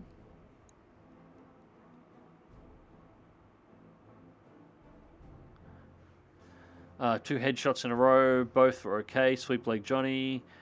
We had the higher, the higher a mech's a heat, the bigger the targeting debuff. Yeah, this is true. Cobra Kai is amazing. It defies all expectations. Yeah, I agree with that. Been watching The Witcher. Witcher's okay. I suppose I've got to check out the second season. I think that's coming out soon, if it's not already out. Though it did become mortified at the get him a body bag reference. I didn't until I found out that the actor passed away a few months later. Well, like after it was written. Alright, so I'm throwing up a spoiler warning if anybody hasn't seen too far into Cobra Kai. And you don't want me to spoil you, I'm making sure it's out there, so you know this is a spoiler, so jump off and give it 5 minutes, and you should be fine. Alright, so if you remember the first movie, the gang around the main character Johnny that beats Daniel up in the skeleton suits on Halloween and all that kind of bullshit, there's an episode in Cobra Kai where they all get back together. And it's all of the original actors who played those roles, all playing the roles they were. But one of the mates is supposed to be terminally ill. And so the group goes out and essentially has the last boys' night out, goes to the pub, get into fights, drink piss, then go camping. Driving around on motorcycles. It's a generally good boys' night. And then the one who's terminally ill passes away. The one who was terminally ill is the kid from the first movie when the actual tournament's going on, after Daniel's just had his legs swept and he's basically all busted up and he's about to bust out the crane kick. That in the background you can hear him screaming, "Put him in a body bag, yeah!" Well, he's the one who dies, who becomes terminally ill and dies, and the final scene of that episode is them zipping up a body bag, covering him up with him in it. That was the reference. The thing was, he was actually terminally ill in real life, and he passed away about a month after that episode was filmed. Oh. So that was a little thing, but on the other side, he agreed to that. He wanted to have that exit, so I'm back. Yeah, unfortunately. Centurion is great when you understand the arcs and think sword arm and shield arm. Yeah, I love my Centurion. The only thing I'll take over a Centurion in the 50-ton weight class is the Kintaro. I think the Kintaro is just a slightly better mech, but otherwise, yeah, I'll take the Centurion every day of the week. If you watch my my Mech Warrior playthrough that I put up, Mech Warrior 5, doing the Kestrel Lance, you'll notice I take out the Centurion fairly often in that. And it's a specific build. I like SRMs. I like setting my Centurions up for close range combat. But I like them as a mech a lot. Centurions are great. Well, I'm taking the Annihilator. Duh. Oh, you stupid A4. Oh, it's a USS Bitchfield. Interesting. The Black Knight part that I've got here doesn't match the one I've got in storage. So that is a different piece. I'm taking that as well. If you grab 2 of the crap parts, you get another crap. Yeah, Yeah, 2 pieces of shit don't make something good. Yeah, well, see, I've already got one part of the crab, so I've got a reasonably good chance of getting 2 parts out of that and pulling together another crab, but I don't need another crab. And the Hunchback is a 4P, which would be... Laserback. Yeah, it is a laserback. I mean, it does have that going for it, but it is also a Is there any 50-tonner, so it special would be weapons? nice to have, but in comparison to having a Black Knight part and an Annihilator component floating around just in case I can put something together later on with another assassination mission, it's not worth trading for these. So I think I'll take... You could take the Thunderbolt. That way you've got 2 out of 3 next time you run into one. I could.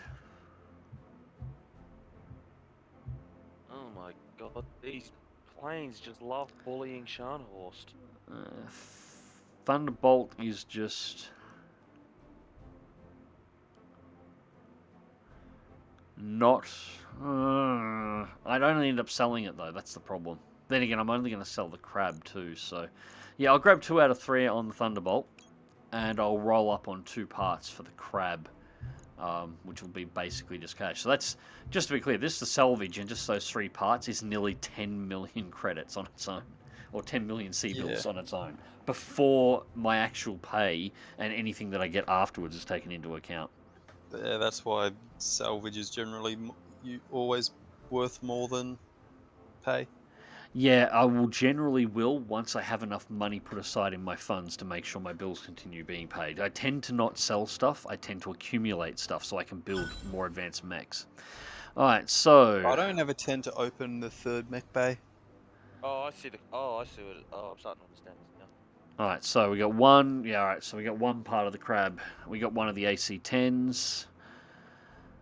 Got a double plus me laser, that's nice. MG, heat sinks... Okay.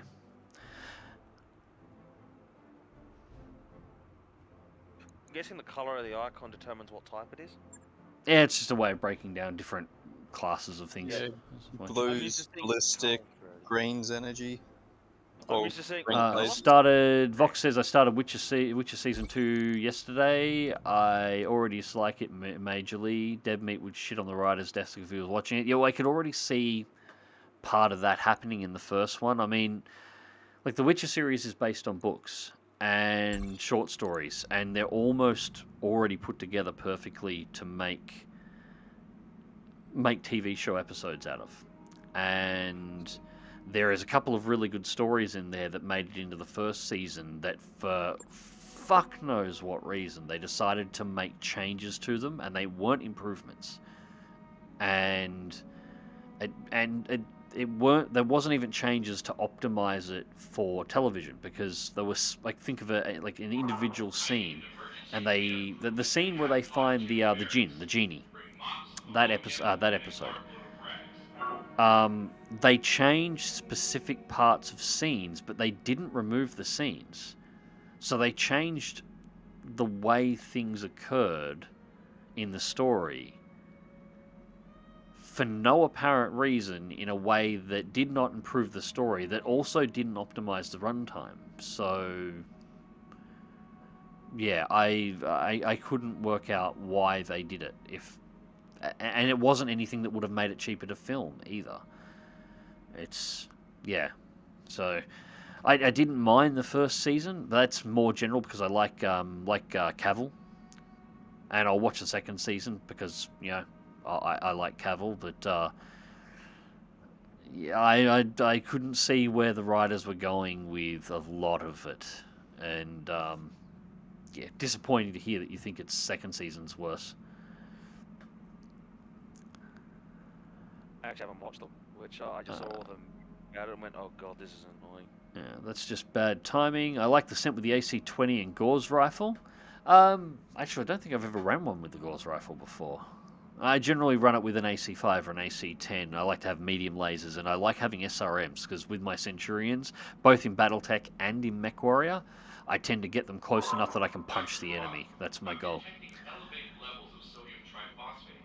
Chaser, I need to sit down and binge the Kestrel Lancer run. Yeah, well, it's all up now. That's completed. The entire Kestrel Lancer run is up and some of the aftermath. The final mission was fun because we messed up our weights a little bit. So I did the final mission in Kestrel Lancers in the Kintaro. So I was only in 50 tonners.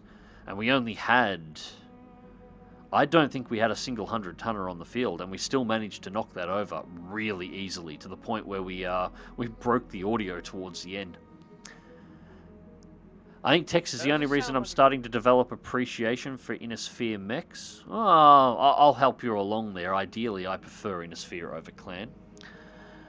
Although I will admit, I am a bit of a normie. I do simp for the Timberwolf just a little bit. The Mad Cat is... The Mad Cat was my introduction to MechWarrior. Like a lot of people, before I knew there was a tabletop, my first encounter with the Battletech universe was an ad that amazingly run on early morning Saturday morning television in Australia, just before MechWarrior 2 come out, and it was the "You are a 4-story, 100-ton nuclear arsenal on legs" ad, and that is the Timberwolf marching in 90s CGI across the battlefield, and then it does the MechWarrior. It ran just different angles on it walking along, and then with a very, very 90s voiceover, like we're talking 1993, 1994. I think it actually would have been about 1994 voiceover. This is MechWarrior. You are in command of a 4-story, 100-ton nuclear arsenal on legs. It was a really over-the-top thing. And then once it went through its... Trailer voice man. Yeah. And then 90s trailer voice man. And then once that completed, it ran into the spiel. Yeah. And then it ran into the spiel of... It showed the... Once that was completed, it then flashed to black, and it did the MechWarrior 2 intro. It was the end of the ad. And I was like, fuck yes! And that was it. I was in. I was done. I was gone. Thank you. That's my childhood. I'm fucking out. Give me the mechs.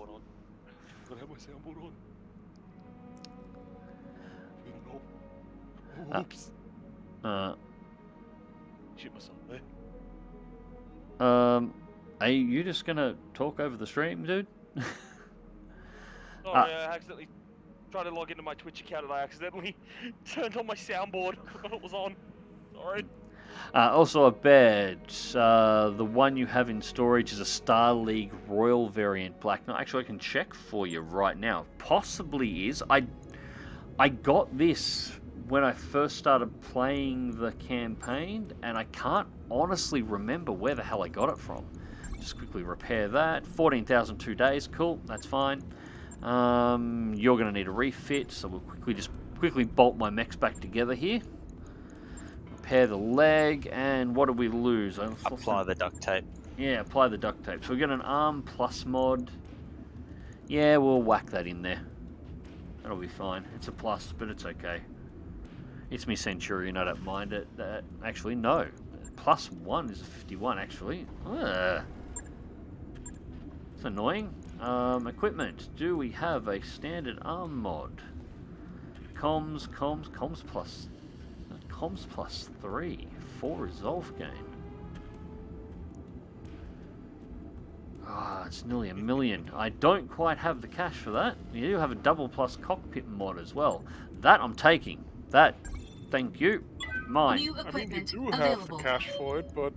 I don't want to spend it. I don't like going under 2 million whenever I can avoid it, but I'm taking the double plus cockpit mod because that means I can throw that to another one of my mechs, probably the Marauder, and that gives me another +3 injury on top of the injury rate that my actual pilot has. Hey, Mags, do you think you need 100 small jump jets? Probably not, but as I said, I tend not to sell stuff. I'm not too concerned. What have I got? What can I do out of this? Well, it's on 50-50 anyway. Oh well, it just loses its arm. You could use at least 40 jump jets, so... I'll sell them when I find that I actually need them. Alright, so that's going to take a couple of days. On it. Unfortunately, I'm not going to know when that's get done. that. Alright, so storage. Where is my Black Knight? That is one. Here we go. Yeah, BL6B.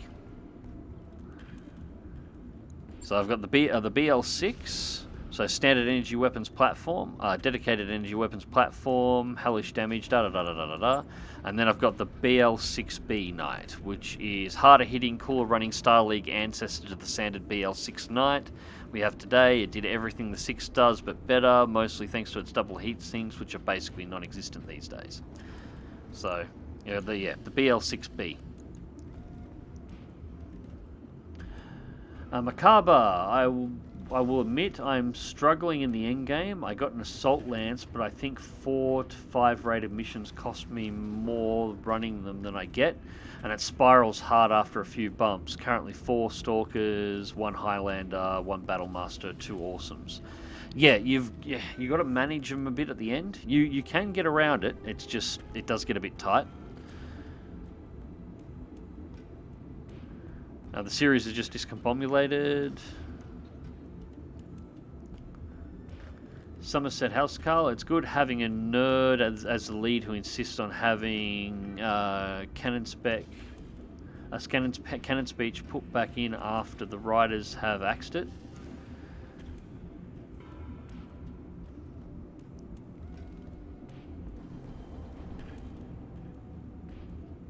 I'm not sure what this one is for. Yeah, I'm not sure what that's for, Somerset. It'll be one of the shows we're talking about, but I'm not sure if you're referring to Witcher or which ones you're referring to. But, yeah, Witcher confuses me. I think everyone has a Timberwolf, even if they run IS. They might add one as salvage for the head of their lance as a trophy. Yeah, well, it's the mech that everyone knows. It's the poster child of MechWarrior. Although I'm not super fond of the rework by the current artist. I prefer the old Timberwolf that had the B-29 styled cockpit, not the new one, which is a little bit sleeker and more jet fightery in the front of it. I'd rather the old one. What I would actually like is somebody to go through and rebuild the old mechs at the same quality as the new ones, and not replace them out. Put both in. It's like an old version of the Timberwolf and a new version of the Timberwolf. Like the clans have done a few upgrades in the lifetime that the Timberwolf has been operating. And the same with all the Innisphere mechs. Some of the older Innisphere mech designs are the older versions of it, and then they've been modified over time. That might actually work. The Timberwolf for the IS is the same as the Atlas for the clans. Yeah, the Atlas is the poster child of the Innisphere. Isn't an Innisphere mech, but it's Kerensky's mech. Yes, it is, and will be honoured to include amongst my star as tribute. Well, if you're after one for your star for the clanners, you really want the Atlas 2. That's what you really want. Particularly the SLDF variant, which is super hyper rare, but that's the one you want. And yes, before you asked, I have completed a star with an Atlas because I was running out of BP and needed something cheap. Hey, there's nothing wrong with that. I think that's the best part about Battletech rules. You can take anything. And I love the way the company runs it. They don't care. It's not like Games Workshop where you must run the current version of the miniatures and you must run the current version of the Bull rulebooks and you cannot use any independently printed parts or 3D printed parts. It must all be official stuff, otherwise you are not allowed to compete at the tournaments. Meanwhile, in Battletech universe, yeah, fucking use what you want. Use Lego bricks to represent the mechs if you want. I mean, we prefer miniatures, but we're not too concerned. We're here to play the game and have fun, you know? You've got a 3D printer? Cool. While you're at it, while you're printing yourself a Timberwolf, can you print me one? I'd really like one. They're just completely chill about it. It's great. Speaking of which, I need a freaking 3D printer. You never know when you need to replace the engines on the dropship, but you just slap all 100 jump jets onto it. Hey, yeah, that is an option. 6B is the Royal variant. Yep. That actually looks pretty cool. It works for orcs in 40k, so why not? Indeed. I want to get the updated plastics. The old mini scaling is all over the place, and I didn't get to break it out much. Yeah, I haven't started collecting the new minis, but I'm thinking I will. I've been looking to do some painting stuff with my son as well recently, so I've been looking at some World War II models, and I'm thinking I might start collecting these as well, possibly you know, once the Christmas New Year bullshit period is over. But I'm also looking to get a 3D printer, and what I actually wouldn't mind doing, because, you know, as I said, graphic design degree, and I've been wanting to play around with Blender, I wouldn't mind trying to pull or rip the old 3D models for the old pre-MechWarrior Online versions of some of the mechs, and see whether or not I can work out the scales, and actually 3D printing some of the previous, you know, putting them in Blender and messing with them, trying to, you know, greeble them up and bring them up to quality level of the newer ones. It would take some time, and then actually 3D printing the older versions of some of the mechs as well, and having some of those in my collections, because they're really my classics. The old version of the Summoner with the hood, the old version of the Timberwolf with the B-29 cockpit for the clan stuff. The old, sort of more blocky version of the Atlas could be fun too. But yeah, try and pull some of those up. I still have all my old 90s era mini-mechs. Yeah, I never collected any of those. The 1 or 2 rounds of the tabletop I got to play, which is back when I was in high school, I was playing with a mate's brother's minis. I did have the trading cards for a while, but they disappeared somewhere in the sands of time between me being, you know, 14 years old and now. Although I do have the entire collection of cards for the trading card game on Tabletop Simulator. So I'm trying to remember how to play it at the moment, but I've got the Tabletop Simulator mod that's got all the cards scanned into it, which is great to flick through them all. Like, I had that. God, I wish I still did. The trading card game was brilliant. There Oh, was right. a trading card game for a miniature game? Yep, it was made by Wizards of the Coast. It was the first game that they made after Magic the Gathering took off, and the Battletech trading card game was fucking fantastic. In fact, in many ways, it was better than Magic the Gathering. It kicked all sorts of serious ass. Many a Saturday morning was spent at my mate's place with Neon Genesis Evangelion running in the VHS player and all of our Battletech cards, which combined up stood in 3 piles at about 4 inches tall a pile, spread out across a table with custom rule battles at nearly 4 times the highest points, so they would take about 4 to 5 hours to complete. Good fun. Good fun. So we got the priority mission, which is grave robbing, which is head to head to Atreyu and raid the SLDF Castle Nautilus. I don't want to do that yet, though. I don't want to do that one just yet. I want to do one. Actually, what time is it first? I should probably double check that. Oh shit, no, we are not doing another one. I've just realised it's 4 AM and I've been rambling on for God knows how long, so I'm going to go to bed. Jesus Christ. I'll answer the last of the questions in chat first, but holy shit, where did that come from? Alright, so, I want to get updated plastic. Old minis scaling us all over the place. Yeah, I read that one. Some of the old ones are very good, but I hate to say it, but I'm very happy with the redesigns of the Marauder and the Striker. Yeah, like, I don't have a problem with how the new ones look. I think the redesigns are really good. I love the redesign of the King Crab as well. But some of them just look a little bit too new. And I do like some of the old ones. I would like, as I said, I would like to also see the same artist redo the designs again, but this time try and preserve as much of the old look as possible, but update it. That'll never happen, of course. So I wouldn't mind giving it a shot with a 3D printer at some point in the future. Because, yeah, I do like... Some of the old designs had some really classic looks and appearance about them, that the new mechs, as good as some of them look, it just... they're missing something. They're missing something that the old ones had, so... I mean, looking... Stalker deserves so much better than the... I'm very happy with the redesigns of the Mortar and the Stalker. Stalker deserves so much better than the one it got. I don't think the redesign of the Stalker looks too bad. It is a walking combat dildo, but it is. I actually haven't seen it. but I'm gonna look at that. Just It's an assault dick with legs. It's great. It's just a dildo with legs. It's the perfect description of it. Still have my MechWarrior cards too. I just can't remember which box they're in. Yeah, I looked for mine a few years ago. They've been lost in one of the moves because I've moved states, I've moved cities, I've moved areas, and somewhere along the way the box didn't come with me. So unfortunately they're gone, and you can't get those anymore. So I am disappointed. I also had in that box, I remember I had the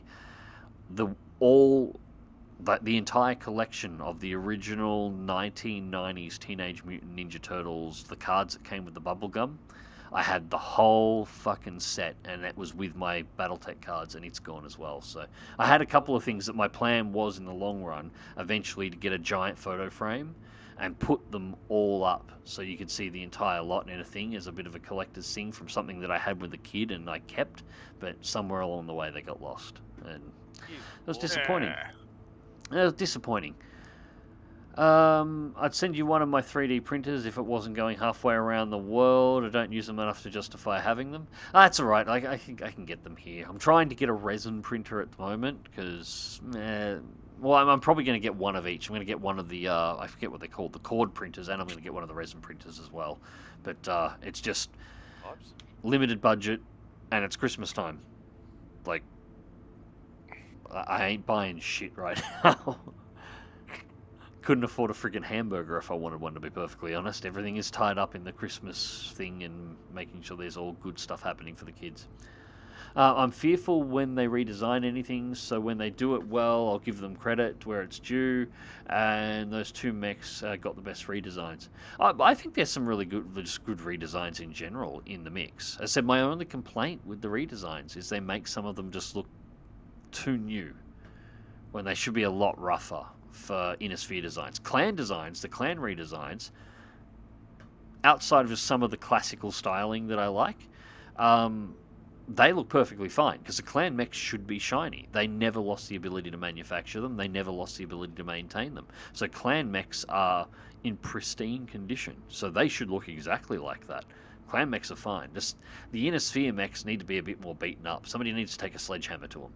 That's the problem. I've got a sledgehammer in my bedroom. I'll do it. It's not what I mean, but okay. I totally agree. Why not just sit on them? It's not the intended purpose.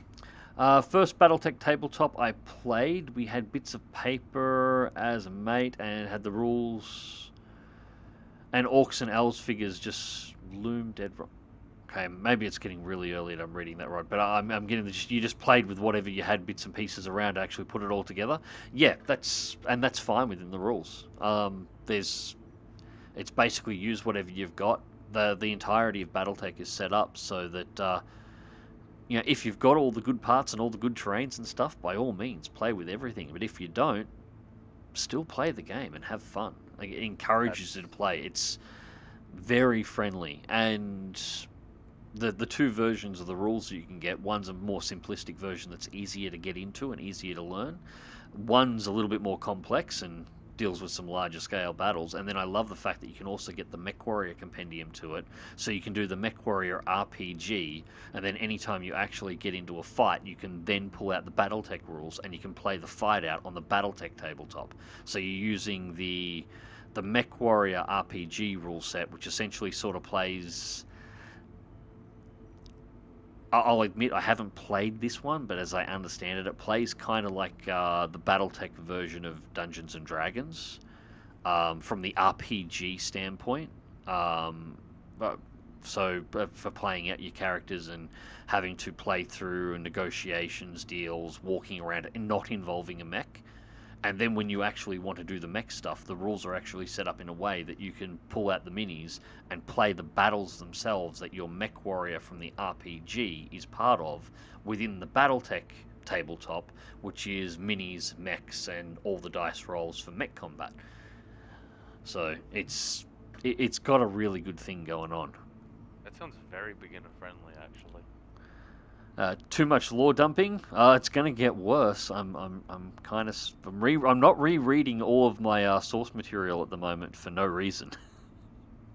Holy shit! There's probably going to be a new channel popping up soon that's going to be talking about Battletech. It's not going to be in the next few days. It's going to be in weeks because I want to make sure I get it right. But I'm back reading through all of my stuff at the moment. Last question. Any suggestions for endgame for someone struggling? Just make sure you've got backup lancers that you can rotate. The biggest issue you're going to have money-wise is... And the two things that are going to catch you out if you're doing endgame in Battletech is money if you're constantly trying to repair your mechs and actually keeping your mech warriors going, because they're going to take injuries and you're going to be cycling them through. So with your mech warriors, if we just flick over here to the barracks... I haven't got many here at the moment. As you can see, I've only got a handful. Ideally, I want double this, so that I can afford to have deaths and have injuries, and I can still have a full lance that I can deploy, or a couple of lances, a full lance with the lance backup, even with injuries and deaths potentially involved. And you want to, in the lead up to endgame, rotate them through, so you get all of their skills up. So when you get to the end of the game, if you have a mech warrior that's injured or killed, it's not the end of the world. You can rotate and sub in a new mech warrior that's still high skilled and keep your skill level up. You'll run into the biggest issues if you lose all your good mech warriors and you've got to put a bunch of green recruits in assault mechs and try and take them into the endgame battles. That'll cause you problems. The second one is making sure you have enough mechs that you can do exactly the same thing. Sometimes it's great if you can repair the mech and afford to spend the time, but it's much easier if you can pull the mech out of your lineup and swap it out with something else that's worth having. You want minimum 2 lancers with a couple of spares that you can rotate in, and you want enough mech warriors that you can have 2 lancers fielded. You can only ever field 1, but you want 2 lancers worth of mech warriors available that are skilled, and a couple of spares as well. So then if you lose some stuff, you can shuffle. That's really it. After that, it's just down to how you play, how you use the strategy, how you position, and a big chunk of RNG. Oh, those 3 letters, the curse of everyone. Tell us, there's enough lore to fill a library, and then some. The Battletech universe has a lot of lore. People will be surprised how much lore there is. Like, you can go to individual planets and you can pull up 1,000 years worth of history on this planet, including all of the major battles that happened in all the major conflicts for them. Everything is tracked from the early 90s here on Earth all the way up to the book that I just finished, because I'm actually updating myself a little bit on, the 3100s at the moment. I just finished Bonfire of Worlds is the book that I just finished. I actually finished that today. And that's at 3140-ish, I think, takes place. After the Comstar HPG network has gone down, why Clan Wolf is slowly trying to head towards Terra through Steiner Space, and the Jade Falcon clan is basically turning into space Mongols. Genghis Khan will rise again. Pretty much, yeah. Except in this case, the new Khan is female and slightly psychotic. Oh shit, that doesn't sound good. The old ones had character. My resin printer hasn't been... I rolled that. My resin printer hasn't been used in probably 5 years. That's a shame. Yeah, that's alright. I'll pick them up at some point.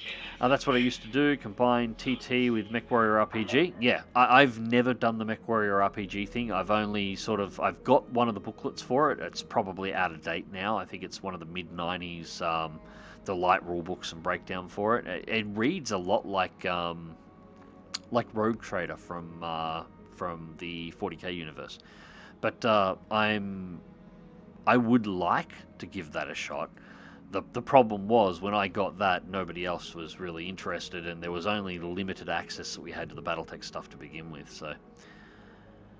If you need art on occasion for the channel, let me know. I will. I'm also going to be trying to do some myself. I'm getting my illustration side back in again, because as I said, I got a graphic design degree, and I basically haven't had a chance to use it for 12 months, so I'm putting that back to work as well. So honestly, I always wanted to get into the lore post-clan to figure out how the clan is left behind captured and have adapted. I know a few went to Solara 7, but I feel there is a lot of meat on the bones of story worth telling. I'm only catching up on it now too. Clan Jade Falcon seems to have completely changed. They ain't acting like clans anymore. They're doing some shady shit. Clan Wolf has gone through. It's in the process of trying to stitch the Wardens and the Crusaders back together. Still, there's still animosity, but the Wolves themselves still seem to be the Wolves, and they're still trying to complete the original objective: take Terra. I haven't encountered any of the other clans at this point. I mean, obviously, Smoke Jaguar was annihilated by the Inner Sphere. I have no idea what Ghost Bear's up to at this point. I haven't ran into them. I'm going to find that out. And there's been a few clans that I think have been wiped out or absorbed at this point. But, yeah, from what I've seen, Clan Wolf at the very least still appears to be clans. It is, however, absorbing a lot of Inner Sphere culture, and it's playing politics. It's not in a bad way. It's just in a different way, kind of taking advantage of the Inner Sphere in the same way that the Inner Sphere took advantage of clan honor culture. Is a bit how it's reading at the moment. But I need to catch up with more books in that particular era to actually see what happens. I'm primarily a horror comic artist, so it could be fun. Yeah, I mainly do hard surface stuff for the moment, although I'm trying to get my eye in on more figure drawing and personal figure drawing and character drawing at the moment. Graphic designer, not illustrator, but I'm trying to pick up the illustration separately because that's a big part of what I want to do. But there's just nowhere to do courses on it here. But that's lucky, I don't need to. The internet is full of places to learn illustration. So, and it's fun. It's nice just to pick up a pen. It's relaxing. For all the shit that's happened this year, the best times that I've had have been either with my kids or when I've just picked up a pencil and just fucking sketched for a couple of hours. And I don't do it enough. I need to do it more. Do it. Smoke Jaguar was completely wiped out. Yeah, they were wiped out by the Inner Sphere. Actually, that's the entire storyline of Mech Warrior 3. You're running one of the side attacks as the Inner Sphere is basically striking back at the clans and fucking Smoke Jaguar as a demonstration of we are not going to take your shit, which is great. The IS basically led a trial of annihilation. Yep, that's exactly what they did. All the way to the home world and then cleanse the what's the name of the... God, I can't remember the Smoke Jaguar homeworld now. Well, it's not their homeworld anymore, is it? Well, no. It got rooted really good, and the Inner Sphere walked out with a lot of their shit. Well, and sent a pretty good point. I honestly need to learn more hard surface drawing. I'd like to do some mech art. Yeah. I've mainly been doing stuff related to aircraft and the rest, but I'm starting to translate it over. I said my illustration skills aren't as good as they could be, but Huntress, yep, that's the one. Illustration skills aren't as good as they could be, but I said I'm working on it. That's my thing. So that's another thing I'm going to be doing in January. My plan in January is I'm drawing every single day, and I'm getting these skills back.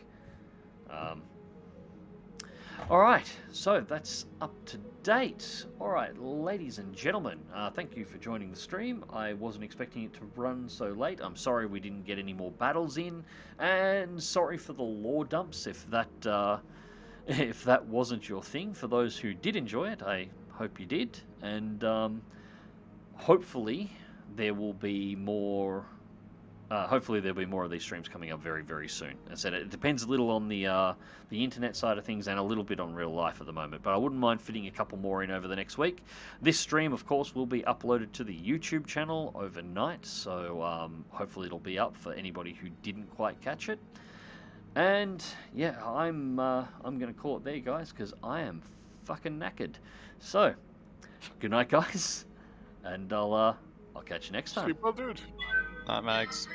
See ya. Outside the ship. Do not rotate.